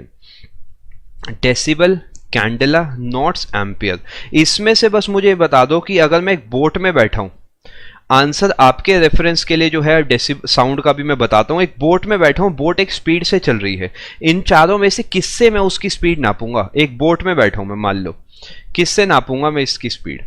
कैंडेला, डेसिबल्स, नॉट्स या एम्पियर। देखें जरा कहां तक लेवल ज्यादा है दिमाग का। बोट है, शिप है, सबमरीन है, कोई सी भी ऐसी चीज है, किससे नाप सकते हैं हम, नॉट से। अभी याद करो मैंने आपको बताया था नॉटिकल माइल की जब हमने बात करी थी, जो नॉटिकल माइल था वो आपको एसोसिएटेड था, वो आपका latitudinal distance, longitudinal, basically ocean से। ये था डिस्टेंस की यूनिट। जो नॉट है वो आपकी स्पीड की यूनिट है। कोई बोट है वो कितने नॉट से चल रही है, हम इस टाइप से बोलते हैं चीज़ों को। साउंड वाले का आंसर होगा डेसिबल, और नॉट वाला जो मैंने अभी आपसे बोट का पूछा था, ये जो बोट मैंने आपको बना के दी है, ये बोट की स्पीड से ट्रैवल कर रही है, इसका आंसर आप देंगे सर्टेन एक्स नॉट्स, यानी इतने नॉट्स में, यानी नॉट्स होगी इसकी, नॉट होगी इसकी यूनिट। आगे चलो। According to dash pressure is equal to the force divided by area on which it acts. अब प्रेशर वर्ड आते ही अब आपने प्रेशर वर्ड से किसी चीज को एसोसिएट कर रखा है। एक और स्टेटमेंट बताता हूं, प्रेशर इज ट्रांसमिटेड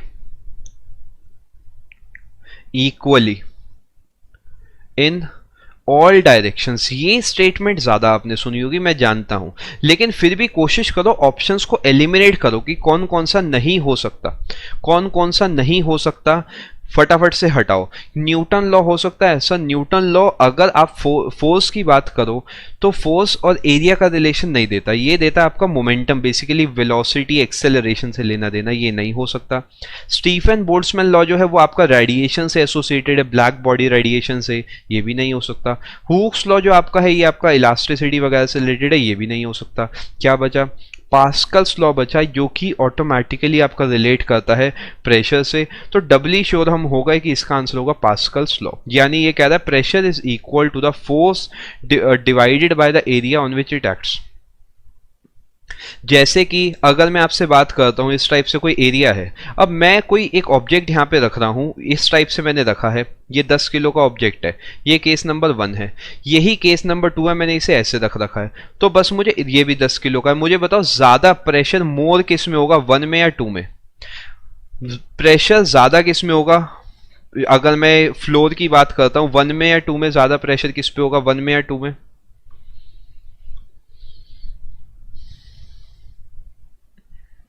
2 में। रवि का आंसर है 2, प्रसन्नजीत 2, फटाफट से बताओ भाई, रवि प्रसन्नजीत 2 आ रहा है आंसर। देखो एरिया कम होगा तो प्रेशर ज्यादा होगा, ज्यादा होगा। आरती, अंकुर, विजू, बढ़िया 2। यहां पे एरिया कम है, एरिया कम का मतलब छोटे से एरिया में ज्यादा फोर्स लग रहा है, बहुत बढ़िया। रितु, प्रिया, अवैस, आंसर करेक्ट होगा 2। प्रेशर ज्यादा 2 के केस में होगा, यहां पर कम प्रेशर होगा, कम प्रेशर होगा, यहां पर ज्यादा प्रेशर होगा। ये एरिया कम है जिसकी वजह से ज्यादा प्रेशर यहां पे लगेगा, बिल्कुल सही। आगे चलते हैं, अगला सवाल देखते हैं। Rajat has hypermetropia, What type of lens will the ophthalmologist recommend to correct his vision? अब यहां पर देखो क्या कमाल की बात है, अब उसने आपको एक वर्ड तो दे दिया, इसका मतलब आप गौर भी नहीं फरमाओगे, लेकिन हो सकता है अगली बार ये 1 वर्ड सब्स्टिट्यूशन में आपको देखने को मिल जाए। सबसे पहले तो मुझे बताओ, क्या ये एसोसिएटेड है ब्रेन से? क्या ये एसोसिएटेड है ईयर से? ए, बी। क्या ये एसोसिएटेड आई से? या क्या ये एसोसिएटेड है आपके लंग्स से? पहला सवाल तो मेरा ये बनता है। उसके साथ साथ हम क्या करेंगे, दूसरी चीजों को भी डिस्कस करेंगे। ये ऑप्थेल्मोलॉजिस्ट जो होता है ये आपकी आंखों की बीमारी को दूर करने में काम करता है। जो ऑप्टिशियन होता है वो होता है जो आपको चश्मा बना के देता है। थोड़ा सा फर्क है दोनों में। यहां पर रिकमेंड करता है ऑप्थेल्मोलॉजिस्ट, यानी एक तरीके का ये मानो ये बता रहा है क्या दिक्कत है, और जो वो काम आपका बनाकर दे रहा है वो है ऑप्टिशियन। अब हाइपरमेट्रोपिया के केस में क्या होता है, कॉन्वेक्स लेंस का इस्तेमाल करना पड़ता है। क्यों करना पड़ता है? इस टाइप की आई होती है और किसी वजह से कोई वीकनेस आ गई, आंख बड़ी हो गई, जो रेज होती हैं ऑब्जेक्ट की वो आपकी सही से नहीं मिल पाती। अब इस टाइप से कोई पंगा आ रहा है, अब हम क्या करें? इसके लिए हम क्या कर सकते हैं, यहाँ पे एक अलग से हम लेंस लगा सकते हैं चश्मे के रूप में। तो ये रेस थोड़ी सी आगे मिलते मिलते यहाँ पर आपकी सही रेटिना के ऊपर मिल जाएगी और इमेज बन जाएगी साफ। हाइपरमेट्रोपिया को काट दो, मायोपिया का आंसर दो, मायोपिया का आंसर दो।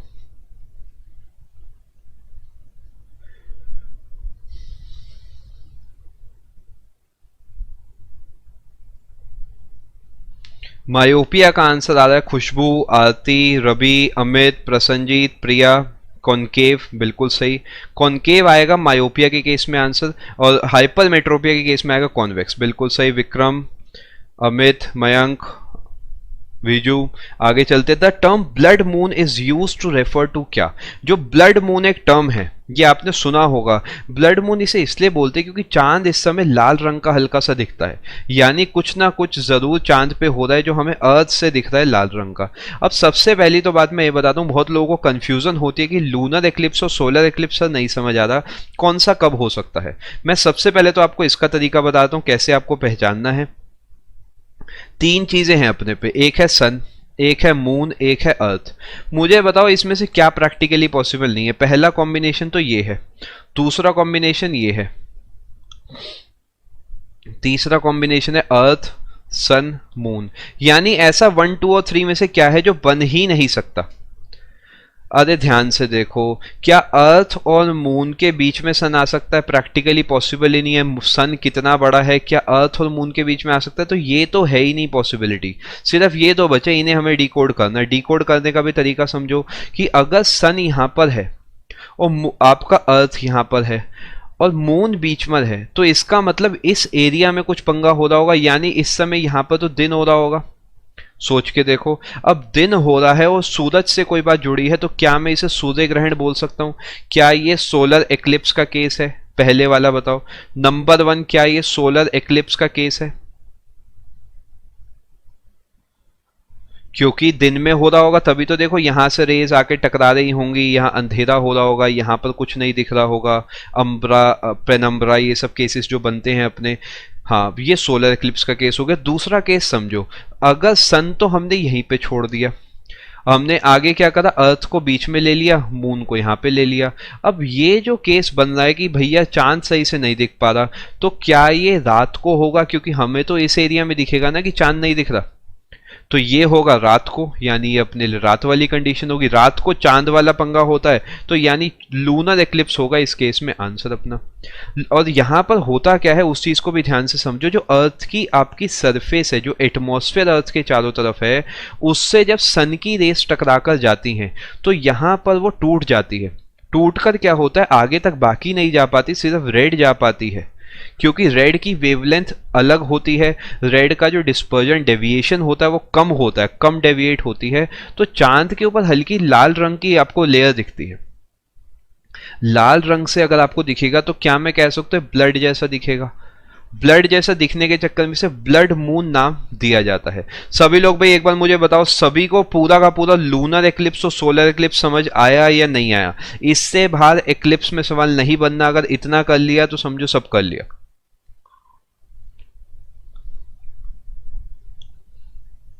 चलो बढ़िया है, बढ़िया। आगे चलते हैं, अगला सवाल देखते हैं। इसका आंसर ब्लड मून का आपके लिए होगा lunar eclipse. Which instrument is use to measure blood pressure? फिर से सवाल रिपीट है ये वाला, ठीक है। और फटाफट से मुझे इसका आंसर दो। Glucometer, sphygmomanometer, thermometer, lactometer. Amit कौन से वाला पोर्शन नहीं आया उसमें समझ बताओ। स्फिग्मोमैनोमीटर जो होगा इसका करेक्ट आंसर होगा। ये ना ब्लड प्रेशर नापने में कहा था, पिछली बार मैंने आंसर बताया था, इस बार मैं आपसे पूछूंगा इनमें से कौन सा ऐसा है जो ब्लड की शुगर से एसोसिएटेड है? ब्लड की शुगर से कौन सा एसोसिएटेड है इन चारों में से?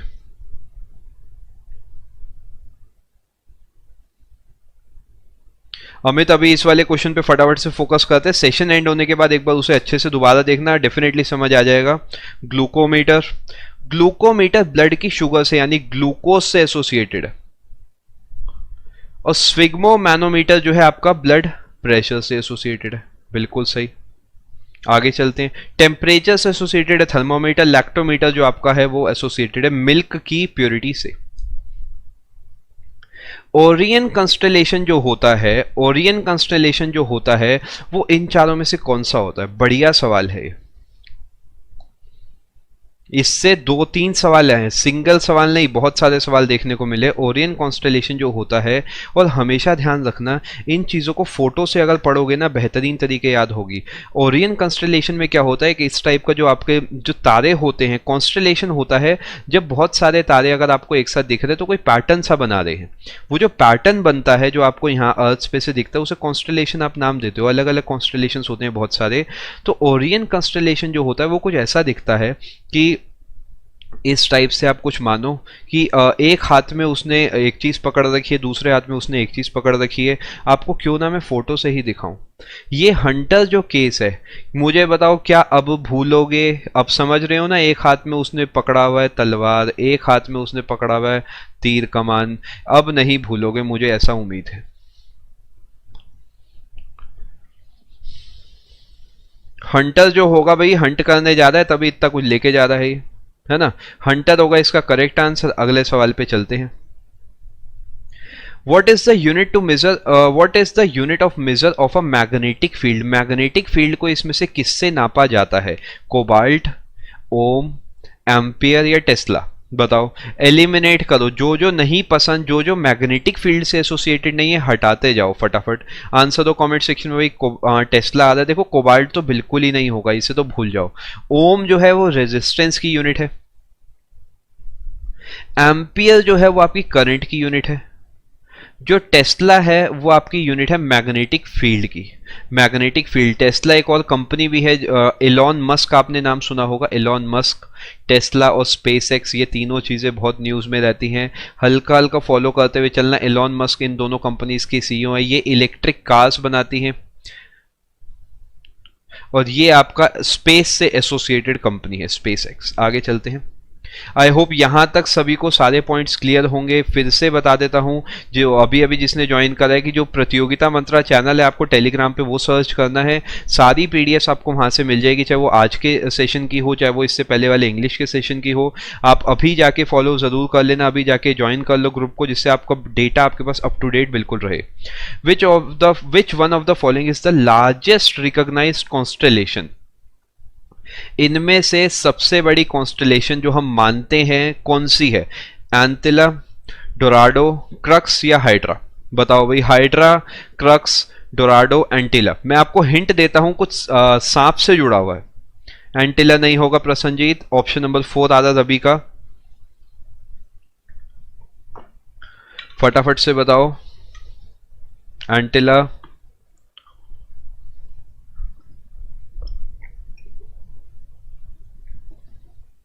चलो हाइड्रा होगा इसका सही answer.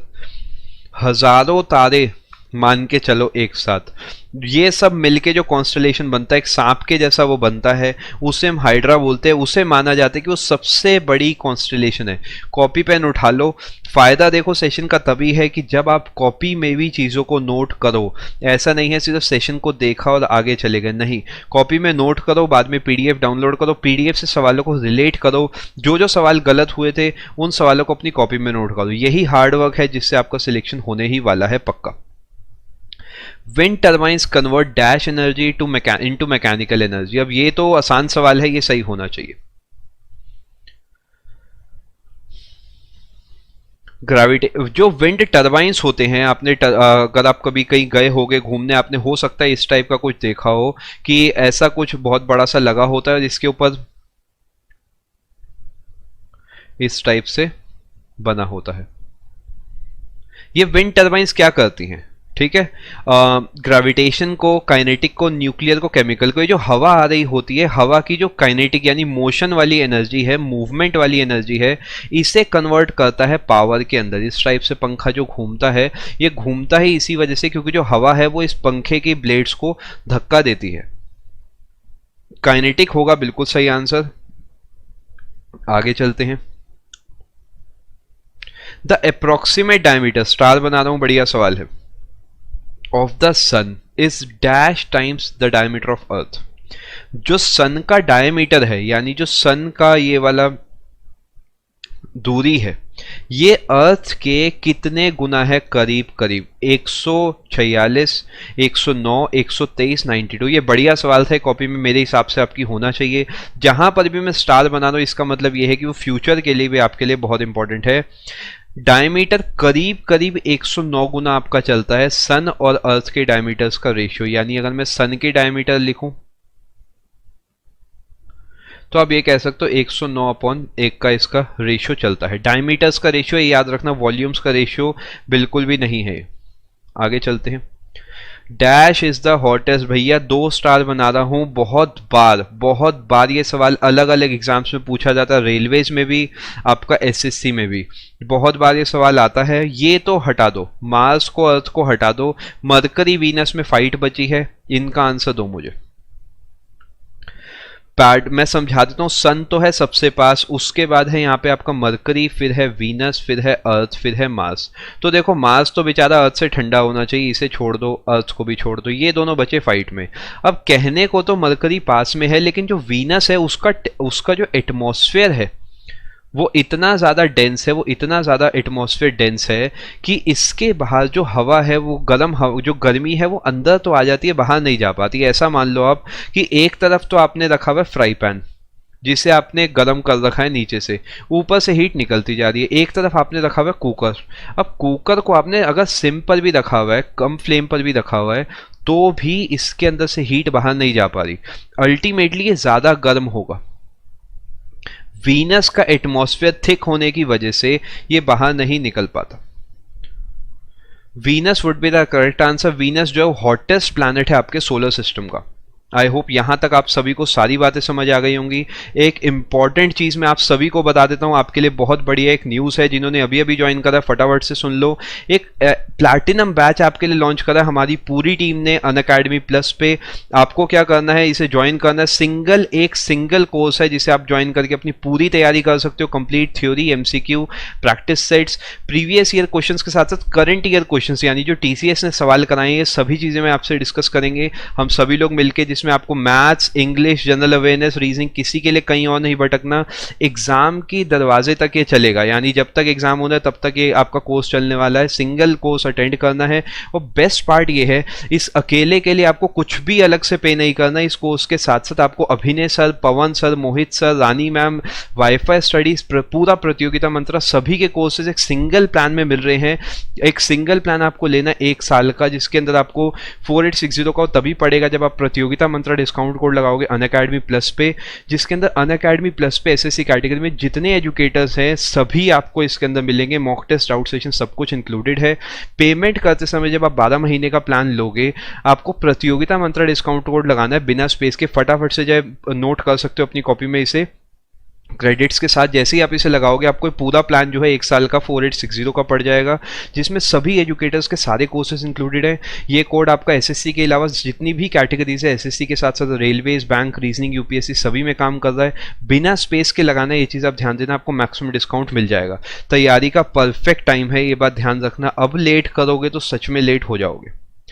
Which of the following elements is a metalloid? Metalloid क्या होता है? क्या ये सॉलिड एंड लिक्विड होता है? Option number A. क्या ये एसिडिक प्लस बेसिक होता है? क्या ये मेटल प्लस नॉन मेटल होता है? देखें जरा, पहले तो ये जानना मेरे लिए जरूरी है। Option number C, none of these. Silicon आ रहा है आंसर। फ्री कोर्स के लिए देखो ललित स्पेशल क्लासेस में आप देख सकते हो, हमने बहुत सारा कंटेंट आपको यूट्यूब पे अनअकैडमी प्लस की स्पेशल क्लासेस में दिया, आप उन्हें भी देख सकते हो। उसके साथ साथ आप इस कोर्स को भी ज्वाइन कर सकते हो। इसके साथ साथ सभी कोर्सेज आपको एक सिंगल प्लान में मिल रहे हैं। नन ऑफ दीज बताओ भाई। Option number A. क्या metalloid metal plus non metal होता है? एसिडिक और बेसिक एक साथ होता है? सॉलिड लिक्विड होता है? देखो अब मेटल की प्रॉपर्टीज भी शो करता है, नॉन मेटल की प्रॉपर्टीज भी शो करता है। कुछ कुछ कैसे करता है, इस चीज को ध्यान से समझो। यानी ये मेटल भी है, नॉन मेटल भी है, मेटल भी नहीं है, नॉन मेटल भी नहीं है, यानी समवेयर इन बिटवीन। अब एसिडिक और बेसिक विक्रम आप कह सकते हो, लेकिन वो अल्टीमेटली मेटालिक कैरेक्टर से एसोसिएटेड है। तो इसका जो करेक्ट आंसर होगा वो मेटलॉइड इनमें से कौन सा है? देखो टिन, बिस्मिथ, फॉस्फोरस नहीं होंगे, सिलिकॉन होगा करेक्ट आंसर। ये क्या मैं कह सकता हूँ, ये आईसी जो इंटीग्रेटेड सर्किट की जो चिप्स होती है उसमें इस्तेमाल होता है, येस और नो, फटाफट से बताओ। जो चिप्स बनती हैं, जो सॉफ्टवेयर आप जो लैपटॉप्स वगैरह होते हैं, मोबाइल फोन्स होते हैं, क्या उसमें इसका इस्तेमाल होता है? बिल्कुल होता है इसका इस्तेमाल आईसी चिप्स में। आगे चलते, मिथाइल प्रोपेन। अब ये सवाल पे ध्यान देना, ये सवाल बढ़िया इसलिए है क्योंकि ये सवाल ऐसा है जिसे आप याद करने की जगह अगर आप समझोगे तो ही फायदा करेगा। Methyl propane is an isomer of what? Methyl propane क्या मैं कह सकता हूँ इस टाइप से बनेगा, यानी एक प्रोपेन मैंने बनाया, प्रोप का मतलब 3, मिथ का मतलब 1, मैंने प्रोपेन बनाया, उसके ऊपर एक मिथाइल चिपका, ये किसका आइसोमर है, यानी किसका भाई है, किसका रिश्तेदार है, किसका कजन है? देखो 4 कार्बन वाली चीज है, ध्यान से देखो 4 कार्बन वाला कौन है? पेंटेन तो 5 होता है, प्रोपेन तो 3 होता है, हेक्सेन तो 6 होता है, ब्यूटेन तो 4 होता है। अरे सर यहां भी 4 है, यहां भी 4 है, इसका मतलब अपना काम बन गया, एन ब्यूटेन, यानी सीधा सीधा ऐसा बनाया, ये तो है एन ब्यूटेन। और अगर 3 के ऊपर मैंने यही वाला हटा के यहां पर लगा दिया, यानी ऊपर बना दिया, तो ये हो गया आपका मिथाइल प्रोपेन। बिल्कुल सही, नॉर्मल ब्यूटेन, एन ब्यूटेन, बिल्कुल सही आंसर आ रहा है सभी का। आगे चलते हैं भाई। Which gas in its solid state is also known as dry ice? One of the very few questions जो कि आपको हर एक साल कहीं ना कहीं देखने को मिलता ही मिलता है, फटाफट से बताओ कौन सी ऐसी गैस है जो सॉलिड स्टेट में होती है तो हम इसे ड्राई आइस के नाम से बोला जाता है। Solid CO2 is known as dry ice, ये कहावत आपने सुनी होगी बहुत जगह, स्कूल में जब आप तैयारी कर रहे होगे, बुक्स में। CO2 यानी कार्बन डाइऑक्साइड का जो सॉलिड फॉर्म होता है, सॉलिड स्टेट होती है, इसे ड्राई आइस बोलते हैं। जिसे नहीं पता फटाफट से अपनी कॉपी में नोट कर सकते हो। The property of catenation is predominant in. Catenation का मतलब क्या होता है? कैटिनेशन का मतलब होता है रिश्तेदारी बना के रखना, यानी कैसे? लंबी लंबी चेन्स बनाना, लंबी लंबी चेन्स बनाना। देखो कैटिनेशन में सी आ रहा है, चेन में भी सी आ रहा है, कार्बन में भी सी आ रहा है। कार्बन की ऐसी प्रॉपर्टी खास होती है कि लंबी लंबी चेन्स बनाता है। चेन बनाने की प्रॉपर्टी यानी लंबे लंबे पॉलीमर्स बनाना, ये प्रॉपर्टी सिर्फ कार्बन में पाई जाती है। इसलिए कैटिनेशन जो शो करता है सबसे ज्यादा कार्बन ही शो करता है। इसी वजह से आपने देखा होगा आपके आसपास जितनी भी चीजें उसमें से मैक्सिमम चीजें ऐसी हैं जो कार्बन से किसी ना किसी तरीके एसोसिएटेड हैं। Which of the following has a strong fruity fragrance? Fruit जैसी फ्रेग्रेंस इनमें से किसमें? Methanoic acid, methyl chloride, methanol या फिर इथाइल एसीटेट। इनमें से ऐसा कौन है जिसकी फ्रूटी फ्रेग्रेंस है, जिसके फ्रूट के अंदर फ्रूट के जैसी स्मेल आती है? 4 वैलेंस इलेक्ट्रॉन, बिल्कुल सही। इथाइल एसीटेट आ रहा है। प्रिया, खुशबू, विक्रम, अमित, सभी लोग आओ भाई फटाफट से कमेंट सेक्शन में। इथाइल आ रहा है। मैं ये कहूंगा यहीं पे चीज़ों को निपटाओ, सीखो, फिर आगे बढ़ो।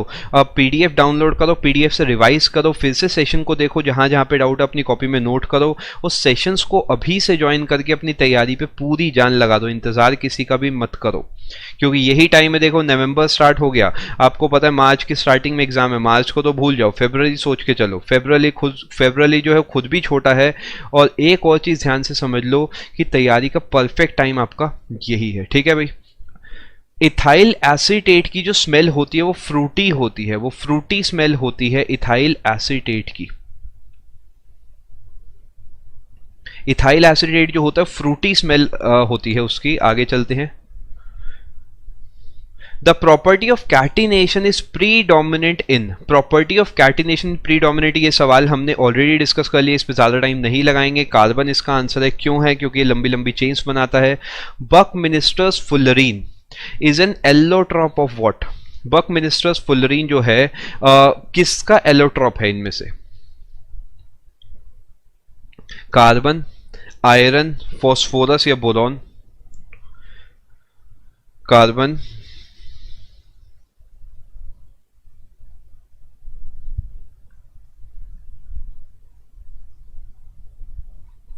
कोई मुझे बता सकता है कितने कार्बन होते हैं इसमें? C60, C50, C48 या C70? A, B, C या D? C60, C50, C48 या C70? कार्बन इसका बिल्कुल सही आंसर होगा। बकमिनिस्टर फुलरीन जो है एक फुटबॉल टाइप की आपकी एक शेप बनती है, जिसमें कि इस टाइप से आप मान सकते हो बहुत सारे अलग अलग जुड़े होते हैं, फुटबॉल जैसा स्ट्रक्चर एक बनता है। मैं लिख देता हूं इस पे, समवॉट लाइक अ बॉल और अ फुटबॉल। C60 यानी 60 कार्बन होते हैं, 60 कार्बन होते हैं, याद रखना, बकमिनिस्टर्स फुलरीन के अंदर। आई होप यहां तक पॉइंट क्लियर होगा। पीडीएफ के लिए आपको क्या करना है, टेलीग्राम चैनल पे जाना है, प्रतियोगिता मंत्र वहां पे सर्च करके ग्रुप को ज्वाइन करना है। वहां पे इस सेशन के साथ साथ जो इससे पहले वाला सेशन था या आने वाले जितने सेशन है सबकी पीडीएफ आपको वहां 100% फ्री इजीली मिल जाएगी कंपाइल्ड फॉर्म में। आप ज्वाइन जरूर कर लेना, जिससे आप डेटा से बिल्कुल अप टू डेट रहो। इसका आंसर होगा carbon. Which of the following is an aldehyde? अब ये एल्डिहाइड क्या है? अगर एल्डिहाइड की पहचान है सिर्फ तभी ये आंसर आ सकता है, अदरवाइज इसका आंसर बताना थोड़ा सा मुश्किल है। देखो प्रॉप की बात करता हूं तो सब जगह 3-3 है, तो यहां से तो काम नहीं बनने वाला, यहां से काम बनेगा। इसमें आइन है, इसमें ऑल है, इसमें एल है, इसमें ओन है। अब एल्डिहाइड में जो लगता है वो क्या लगता है? एल्डिहाइड में लगता है, फटाफट बताओ। एल सफिक्स, बहुत बढ़िया। विक्रम, रितेश, रवि, अमित, खुशबू, प्रोपेनॉल नहीं, खुशबू प्रोपेनॉल नहीं होगा, एल्डिहाइड है, लास्ट में एल होता है, बिल्कुल सही। फटाफट से बताओ भाई सभी लोग, एल लगता है, बिल्कुल सही है। जिसका भी जो भी कह रहा है एल लगता है, बिल्कुल सही है। एल्डिहाइड इसमें से वो होगा जिसके एंड में एल लगता है। इसी टाइप से एल्डिहाइड की जगह एल्कोहल सवाल पूछता तो क्या आंसर होता? एल्कोहल के केस में देखो ओएल लगता है, ऐसी कीटोन के केस में, एल्काइन के केस में, सबका आप अलग अलग चीजों को डिकोड कर सकते हो, ठीक है। जो आपका प्रोपेनल है यानी एल की पहचान से आप कह सकते हो एल्डिहाइड होगा। आगे चलते हैं। कीटोन के केस में जैसे ओन लग जाता है फॉर योर रेफरेंस, जैसे ये कीटोन होगा, ये एल्काइन ग्रुप होगा, ऐसे करके भी आप चीजों को पढ़ सकते हो। आगे चलते हैं। विच of the following destroys the ozone layer? अब यहां पर कौन सा ऐसा है, कौन सा ऐसा है जो कि ओजोन को डिस्ट्रॉय करता है? क्लोरीन, सल्फर, कार्बन या फिर सिलिकॉन? सल्फर, कार्बन या सिलिकॉन? देखो कार्बन नहीं होगा। अगर सिर्फ कार्बन है, विक्रम एक बार सोच के देखो, CFC जो है ना वो क्लोरोफ्लोरोकार्बन, बेसिकली उसमें क्लोरीन भी है, फ्लोरीन भी है, कार्बन भी है। अब यहां पर कार्बन क्लोरीन में हो गई डिबेट, फिर किसे चूज करा जाए? देखो रवि, मैं एक बात बताता हूं, अल्टीमेटली आपको कुछ ईमानदारी खुद से भी रखनी है कि आपको क्वेश्चन पढ़ना है, उससे आपको खुद ट्राई करना है। It will be more of your honesty kind of a thing. Are you understanding the point? कि ऐसा नहीं है आंसर ग्रे हो रहा है, ऐसा हो रहा है, वैसा हो रहा है। Try to understand the whole concept of this class, इसका पूरा फायदा उठाओ चीजों का। Chlorine, sulphur, carbon, silicon, ozone layer को डिस्ट्रॉय करने में जो मेन कल्प्रिट है वो आपका है क्लोरीन। ये सवाल रिपीट है, इस पे ज्यादा टाइम नहीं लगाएंगे हम। What is deposited on iron in the process of galvanization? अभी galvanization वर्ड को देखते ही दो चीजें होती है, एक तो आयरन होता है और यहाँ पे एक और चीज होती है, बचपन में शायद पढ़ा होगा, मैं आपको बता देता हूँ। जिसमें आयरन के ऊपर किसी और चीज की लेयर जमा हो जाती है, जिससे उसके रस्टिंग को रोका जाता है। रस्टिंग को रोकने के लिए इसका इस्तेमाल करा जाता है जिंक। जिंक बिल्कुल सही आंसर होगा। जिंक जो होता, अब मुझे फटाफट से कॉम्बिनेशन बताओ कि अंदर जिंक होता है, ऊपर आयरन होता है, ये तो है कॉम्बिनेशन नंबर 1। कॉम्बिनेशन नंबर 2 बताओ, अंदर आयरन होता है, ऊपर जिंक होता है। कॉम्बिनेशन नंबर 1 सही है, कॉम्बिनेशन नंबर 2 सही है।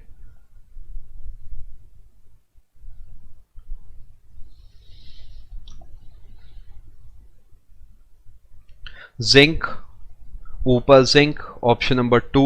अंदर जिंक, बाहर नहीं। विक्रम अंदर, अच्छा आयरन अंदर लिखा है, फिर ठीक है। कॉम्बिनेशन 2 बिल्कुल सही होगा। जिसे नहीं भी पता मैं बता, तो कॉम्बिनेशन 2 सही होगा। बेसिकली जो जिंक होता है वो ज्यादा रिएक्टिव होता है आयरन से, ठीक है।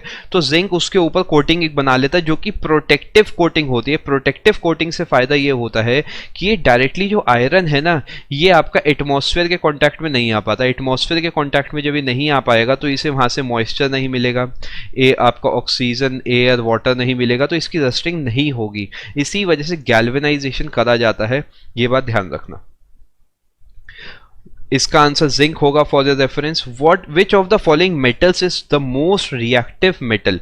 अब आपको क्या करना है, इन चारों में से चूज करना है, ऐसा नहीं आप पोटेशियम का नाम ले लोगे, सोडियम, इन चारों में से मुझे बताओ सबसे ज्यादा रिएक्टिव कौन सा है। विच ऑफ द फॉलोइंग यानी इनमें से बताना है, जिंक, कॉपर, आयरन। देखो जिंक और आयरन में तो जिंक जीता था तो इसे हटा दो। कॉपर बेचारा कम रिएक्टिव होता है, नीचे आता है रिएक्टिविटी टेबल में, ये भी नहीं है। बचा कैल्शियम और जिंक, कैल्शियम और जिंक बचा है।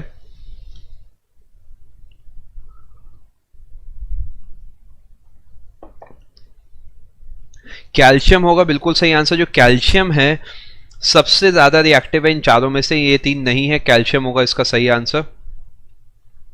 मोस्ट डक्टाइल मेटल, फिर से गौर फरमाओ, विच ऑफ द फॉलोइंग यानी इनमें से बताना है सबसे ज्यादा डक्टाइल कौन सा है।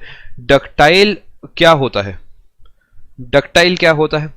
क्या डक्टाइल ये पहला केस तार बनाने वाला केस है, या दूसरा केस डक्टाइल शीट बनाने वाला केस है? 1 और 2 बताओ फटाफट से। शीट या तार? वायर बनाने का केस है डक्टाइल, डक्टिलिटी, या फिर शीट बनाने का है?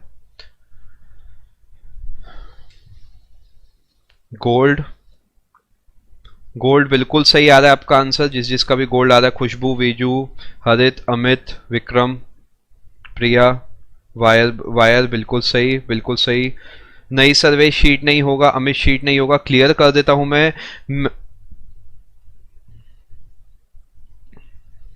एक चीज होती है मैलिएबिलिटी, एक चीज होती है डक्टिलिटी, दोनों में फर्क समझना। एक होती है मैलिएबिलिटी, एक होता है डक्टिलिटी। डक्टिलिटी जो होती है वायर्स, पतली, बेसिकली पतली तार बनाने की प्रॉपर्टी होती है, पतली शीट बनाने की प्रॉपर्टी जो है आप कह सकते हो मैलिएबिलिटी है, और दोनों इंटर रिलेटेड होती है। ऐसा बिल्कुल मत समझना कि दोनों अलग अलग चीजें हैं। Let me be very clear on this, दोनों चीजें एसोसिएटेड एक दूसरे से ही है, आपको पता होना चाहिए, ठीक है। अब डक्टाइल जो है इनमें से कौन सा है? गोल्ड सबसे ज्यादा डक्टाइल है। आगे चलते हैं। आई होप यहां तक पॉइंट क्लियर होगा। जो जिसने अभी अभी ज्वाइन करा है, पीडीएफ डाउनलोड करने का आपको तरीका बता देता हूं। आपको टेलीग्राम पे जाके प्रतियोगिता मंत्रा सर्च करना। अगर आपने अब तक ज्वाइन नहीं करा है तो आप प्रतियोगिता मंत्रा ग्रुप को ज्वाइन करके आज के सेशन के साथ जितनी भी बाकी पीडीएफ्स हैं आप उन्हें वहां से एक्सेस कर सकते हैं। इस पूरे सेशन की पीडीएफ आपको ईजिली वहां पे मिल जाएंगी। अब रस्ट जो होती है यानी जंग जिसे बोलते हैं, इसे 3 चीजें चाहिए होती हैं। बताओ इनमें से क्या चाहिए होती है, फटाफट से बताओ। आयरन, नाइट्रोजन या मॉइस्चर? चलो बहुत बढ़िया। Sheet, steel, iron, oxygen. Iron, देखो अगर मैं बात करूं रस्ट की तो रस्टिंग हमेशा आयरन के केस में बोलते हैं। याद रखना जो कोरोजन होता है ये एक जनरल टर्म है सभी मेटल्स के लिए, लेकिन अगर ये आयरन के लिए मैं इस्तेमाल करूंगा तो मैं इसे रस्टिंग बोलूंगा। तो मुझे आयरन तो पक्का चाहिए, यानी आयरन इसमें नहीं है, हटा दो। अब बचे ये तीनों। आयरन के साथ साथ ऑक्सीजन और मॉइस्चर यानी नमी, ये 2 चीजें बहुत ज्यादा जरूरी है। अच्छा मुझे एक आंसर बताओ, येस और नो में आंसर बताना, ज्यादा मेहनत नहीं करेंगे। अगर सिर्फ मॉइस्चर गायब कर दूं और ऑक्सीजन दे दूं, क्या रस्टिंग होगी, येस और नो? आयरन भी दे दिया, ऑक्सीजन भी दे दिया, क्या रस्टिंग होगी? सिंपल येस और नो लिखो फटाफट से बताओ। रस्टिंग बिल्कुल भी नहीं होगी। Let me be very clear, rusting नहीं होगी। तीनों ही चीजें चाहिए होती है रस्टिंग होने के लिए, रस्टिंग नहीं होगी। बिल्कुल सही। इसका आंसर होगा iron, oxygen and moisture for your reference. Marble cancer क्या है? ये मार्बल कैंसर जो एसोसिएटेड है ना, ये आपका ताजमहल से एसोसिएटेड है। पीछे काफी टाइम पहले कुछ न्यूज भी आपने इस पे सुनी होगी। ताजमहल है या जितने भी मॉन्यूमेंट्स हैं आपके, वो मार्बल कैंसर से जूझ रहे हैं। इसका मतलब ये है जो एसिड रेन होती है, जो एसिड रेन होती है उसके केस में क्या होता है, जो एसिड आता है बारिश के साथ साथ यानी जो गैसेस होती हैं उसकी वजह से कोरोजन यानी खराब हो जाता है मार्बल। इस केस को बोलते हैं marble cancer. Disease in animals नहीं, कैंसर इन ह्यूमन नहीं, सॉइल डिग्रेडेशन नहीं। इसका आंसर है आपका corrosion of marble due to acid rain. अब ये सवाल बहुत ही बढ़िया है, इस पे स्टार बना रहा हूं। ये सवाल बहुत इंपॉर्टेंट है आपके लिए। मेटल ऑक्साइड्स कैसे होते हैं? क्या ये बेसिक होते हैं, क्या ये एसिडिक होते हैं?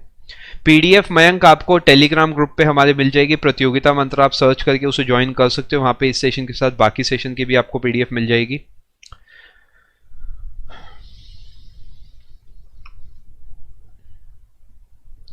बेसिक होते हैं, बिल्कुल सही। सवाल को थोड़ा सा पलटता हूं, नॉन मेटेलिक ऑक्साइड या नॉन मेटल के जो ऑक्साइड्स होते हैं वो कैसे होते हैं, एसिडिक होते हैं या बेसिक होते हैं? ए एसिडिक या बी बेसिक? बस इतना बता दो, बाकी बातें नहीं करेंगे। चलो बढ़िया। एसिडिक या बेसिक? नॉन मेट देखो, मेटल ऑक्साइड का याद रखना, मेटल ऑक्साइड बेसिक होते हैं, जो नॉन मेटल के ऑक्साइड होते हैं वो एसिडिक होते हैं। कॉपी में नोट कर लो, वेरी इंपॉर्टेंट। आगे चलो। नॉन मेटेलिक ऑक्साइड, जो मेटेलिक ऑक्साइड होते हैं वो बेसिक इन नेचर होते। ये सवाल क्या मैं कह सकता हूँ रिपीटेड है, येस और नो? बस पहले तो इतना बताओ, क्या एसएससी ने खुद ही इसका आंसर हमें दे रखा था पहले से? अगर हम प्रीवियस ईयर क्वेश्चंस को फॉलो करने वाले ईमानदारी से इंसान हैं तो हम इसका आंसर ऑलरेडी जानते हैं एसएससी के द्वारा ही। इलेक्ट्रॉन किसने डिस्कवर करा? जे जे थॉमसन ने। अब कभी वो पूछेगा जी जे जे थॉमसन ने क्या डिस्कवर करा? इलेक्ट्रॉन। बात तो वही है, अगर कॉन्सेप्ट पकड़ लिया समझो सब कुछ पकड़ लिया।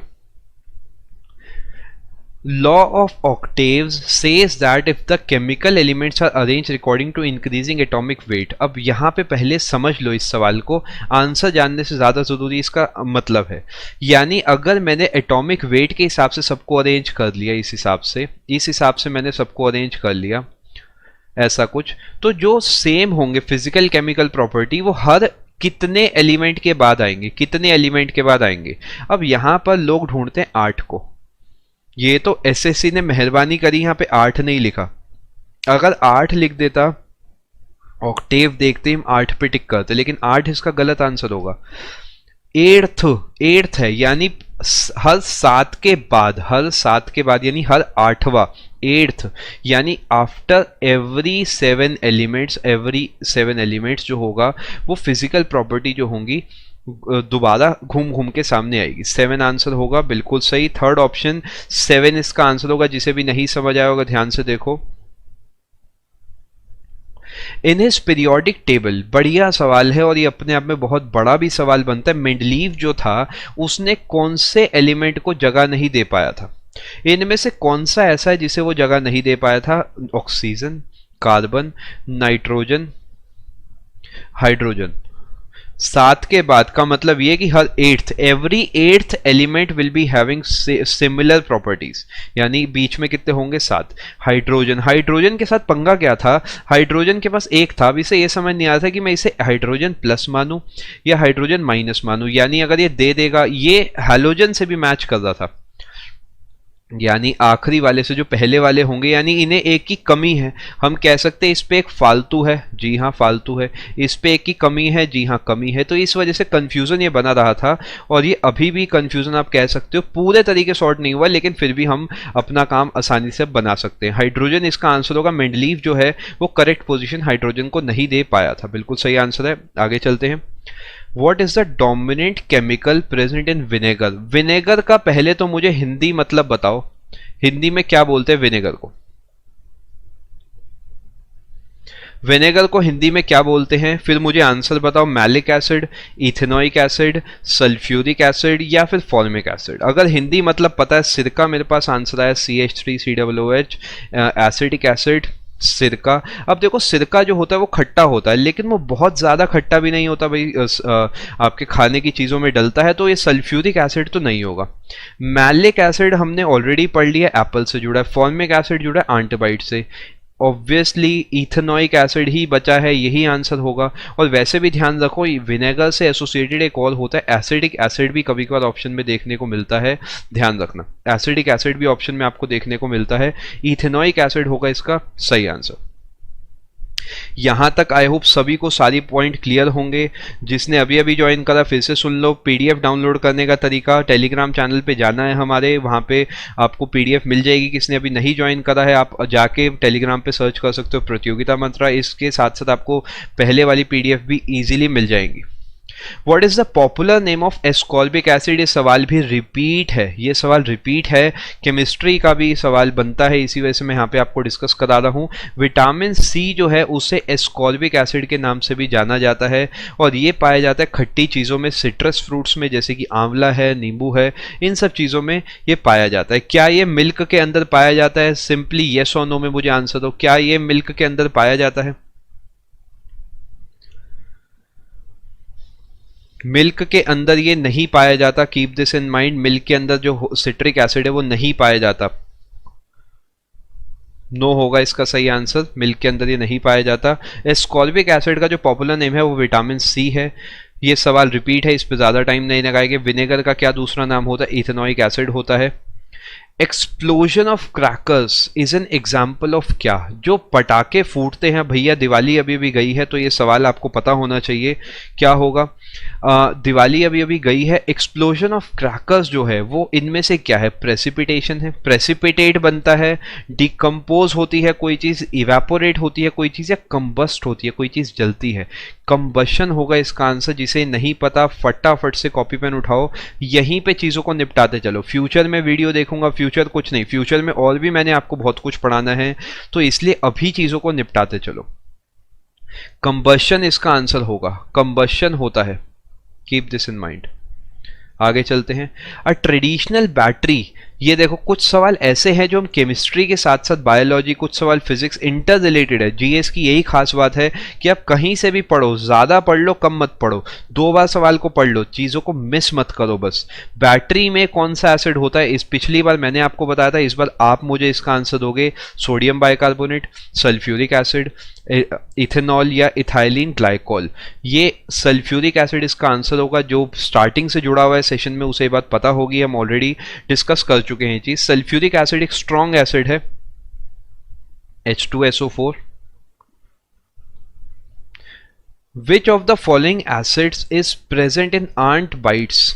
आंट बाइट जो होती है, क्या ये हम ऑलरेडी डिस्कस कर चुके हैं? जी हाँ। इसका मतलब ये है कि कुछ सेट्स के बाद, कुछ क्वेश्चंस के बाद हमें ये पता लग रहा है the pattern is repetitive, repeat हो रही हैं चीजें। इसी तरीके अगर आप पूरे पूरे सेशन को लगा के जाओगे, जो आगे आने वाले टाइम में भी मैं आपको सेशन कराऊंगा, बहुत ज्यादा फायदा होगा।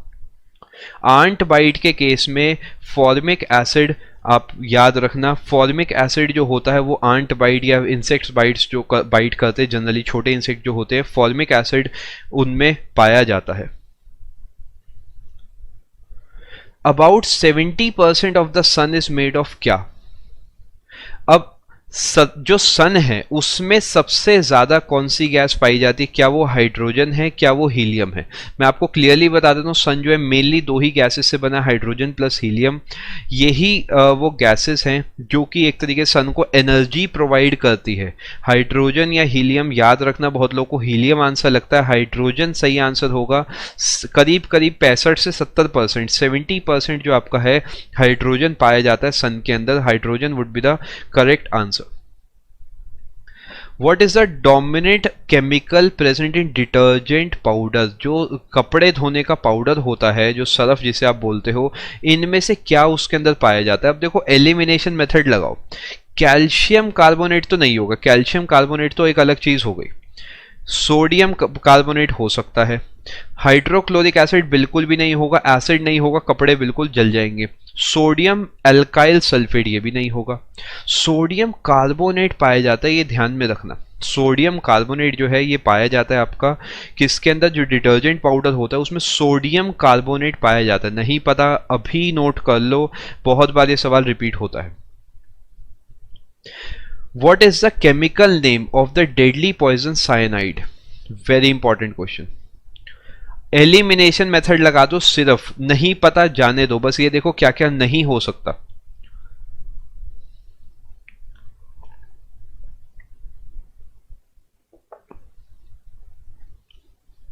इनमें से क्या क्या नहीं हो सकता?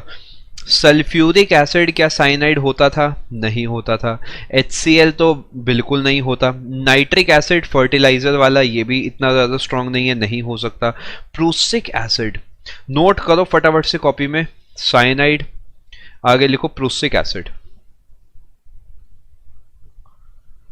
प्रूसिक एसिड और साइनाइड नोट करो, आगे चलते हैं।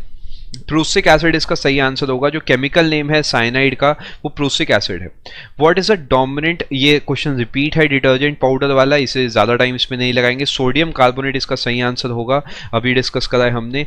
ये बढ़िया सवाल है भाई। Dash gases trap heat in the atmosphere which makes earth warmer causing global warming. ये आप चाहो ज्योग्राफी में मान लो, चाहो आप मान लो एनवायरमेंट में, चाहो आप मान लो साइंस में, लेकिन ये सवाल इंपॉर्टेंट है। बताओ भाई फटाफट, कौन सी गैसेस हैं? क्या नोबल गैसेस है? नोबल गैसेस तो नाम में ही नोबल है, शरीफ सी गैसेस है, बिल्कुल पंगा नहीं करती। ग्रीन हाउस गैसेस, आपने ग्रीन हाउस गैसेस के साथ साथ ग्रीन हाउस इफेक्ट भी एक नाम सुना होगा। ग्रीन हाउस इफेक्ट जो होता है वो यही होता है कि जो गैसेस होती है वो जो हीट अंदर आ जाती है, बाहर नहीं जा पाती, जिसकी वजह से जो गर्मी है वो अंदर ट्रैप हो जाती है।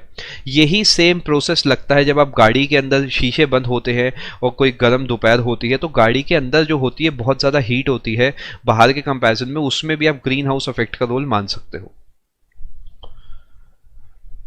Nitrous oxide is the chemical name of क्या? नाइट्रस ऑक्साइड इनमें से किसका केमिकल नेम है?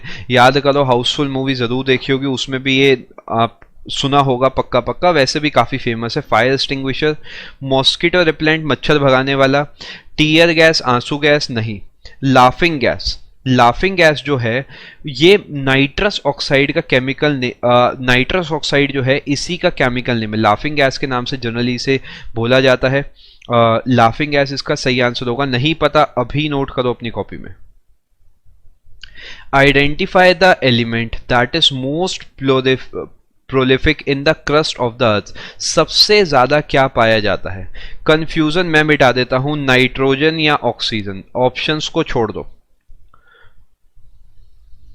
नाइट्रोजन या ऑक्सीजन, ये ऑप्शन है, मान लो एक लिख देता हूं मैं, सिलिकॉन। चलो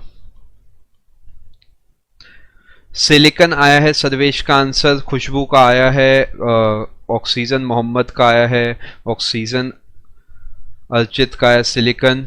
फटाफट से बताओ नाइट्रोजन, ऑक्सीजन या सिलिकॉन? ऑक्सीजन।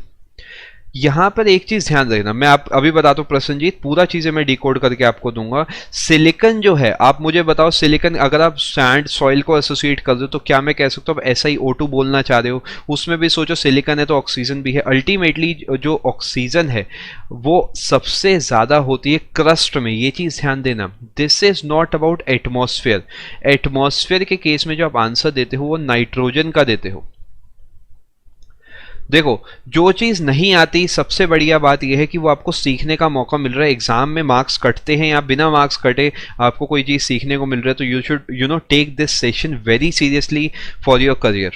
ऑक्सीजन होगा इसका सही आंसर, क्रस्ट में सबसे ज्यादा ऑक्सीजन पाई जाती है, ध्यान रखना। नाइट्रोजन, अगर क्रस्ट को काट के एटमॉस्फेयर लिखता हूं, नाइट्रोजन होगा उसका सही आंसर। आगे चलते हैं। The process of change from liquid to gas is called. Liquid से गैस जा रहे हो, पैटर्न समझो ध्यान से, solid to liquid to gas, आराम से दिमाग लगाओ फिर बताओ। Solid to liquid to gas, Prasannajit नहीं, एल्यूमिनियम और सिलिकॉन जो आप मुझे बता रहे हो वो होता है, लेकिन सबसे ज्यादा ऑक्सीजन ही होता है। और एक और चीज ध्यान देना, ये आपकी बात कोर या मेंटल की नहीं कर रहा, यहाँ पे हम क्रस्ट की बात कर रहे हैं। आप इस चीज को एक बार आराम से समझो, रिसर्च करो, आपको डेफिनेट बेसिस पे इसकी इंफॉर्मेशन पूरी मिल जाएगी। अब यहां पे जा रहे लिक्विड टू गैस यानी वेपराइजेशन। सॉलिड टू लिक्विड जाओगे, क्या बोलोगे? सॉलिड टू लिक्विड जाओगे, आप मेल्टिंग कर रहे हो। सॉलिड टू गैस जाओगे, इस हिसाब से चीज़ों को डिकोड करो। सॉलिड टू गैस जाओगे, सब्लिमेशन बोलोगे। क्यों ना सिंपल सभी चीज़ों को एक साथ पढ़ लिया जाए, बात ही खत्म। आगे चलते हैं। अच्छा, एक और आंसर बताओ, गैस टू लिक्विड जा रहे हो, क्या आंसर दोगे? मुझे इसका आंसर बताओ जिसपे मैंने 1 लिखा है, जिसपे मैंने 1 लिखा है इसका आंसर बताओ। गैस टू लिक्विड, हो सकता है ऑप्शन में ही कहीं आपको दिख जाए, फटाफट से बताओ।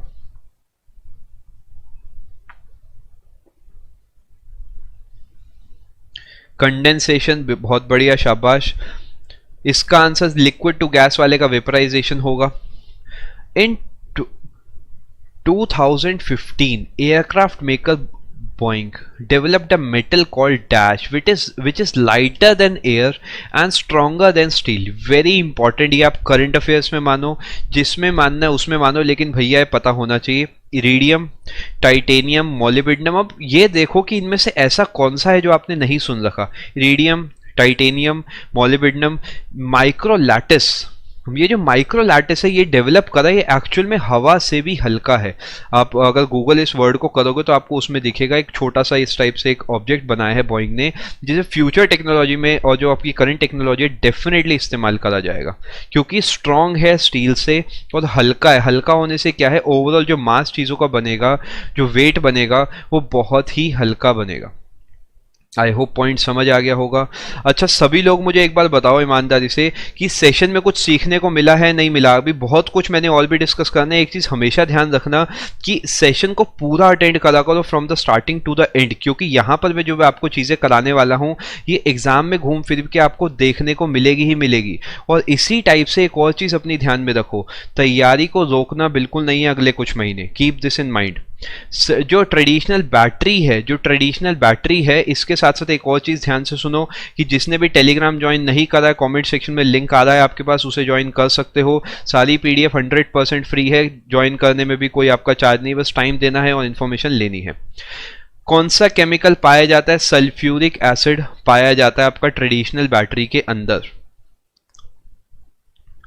जे थॉमसन भैया फटाफट से आंसर दे दो, मैं कुछ नहीं कहूंगा, मुझे आपसे आंसर चाहिए। चलो बढ़िया है खुशबू, इसी टाइप से सीखते रहो। बताओ भाई, फिजिक्स में इन्हें मिला है, किस चीज में मिला है, कैसा मिला है? फटाफट से डिकोड करके आंसर दो। Electron would be the correct answer. Electron बिल्कुल सही आंसर है। इलेक्ट्रॉन के लिए इन्हें मिला था। बेसिकली इन्होंने conduction of electricity bye gases का इन्होंने आविष्कार करा था कि ऐसा कैसे हो रहा है। जो अगर आप किसी भी कॉम्पिटेटिव एग्जाम की तैयारी कर रहे हैं तो आप अपनी तैयारी अनअकैडमी प्लस से करिए। अनअकैडमी की लर्निंग ऐप को इंस्टॉल करिए, अपना एग्जाम चूज करिए और उसके बाद गेट सब्सक्रिप्शन पर करने के बाद आपको रेफरल कोड की जगह डिस्काउंट कोड एंटर करना है PMYT। ये डिस्काउंट कोड एंटर करते ही आपको मैक्सिमम डिस्काउंट मिल जाएगा और ये डिस्काउंट कोड पूरे अनअकैडमी पर वैलिड है। भले ही आप UPSC, SSC, bank, CDS, NDA, state PSC, UGC, IIT, NEET किसी भी एग्जाम की अगर आप तैयारी कर रहे हैं, PMYT ये डिस्काउंट कोड लगाइए, आपको मैक्सिमम डिस्काउंट मिल जाएगा।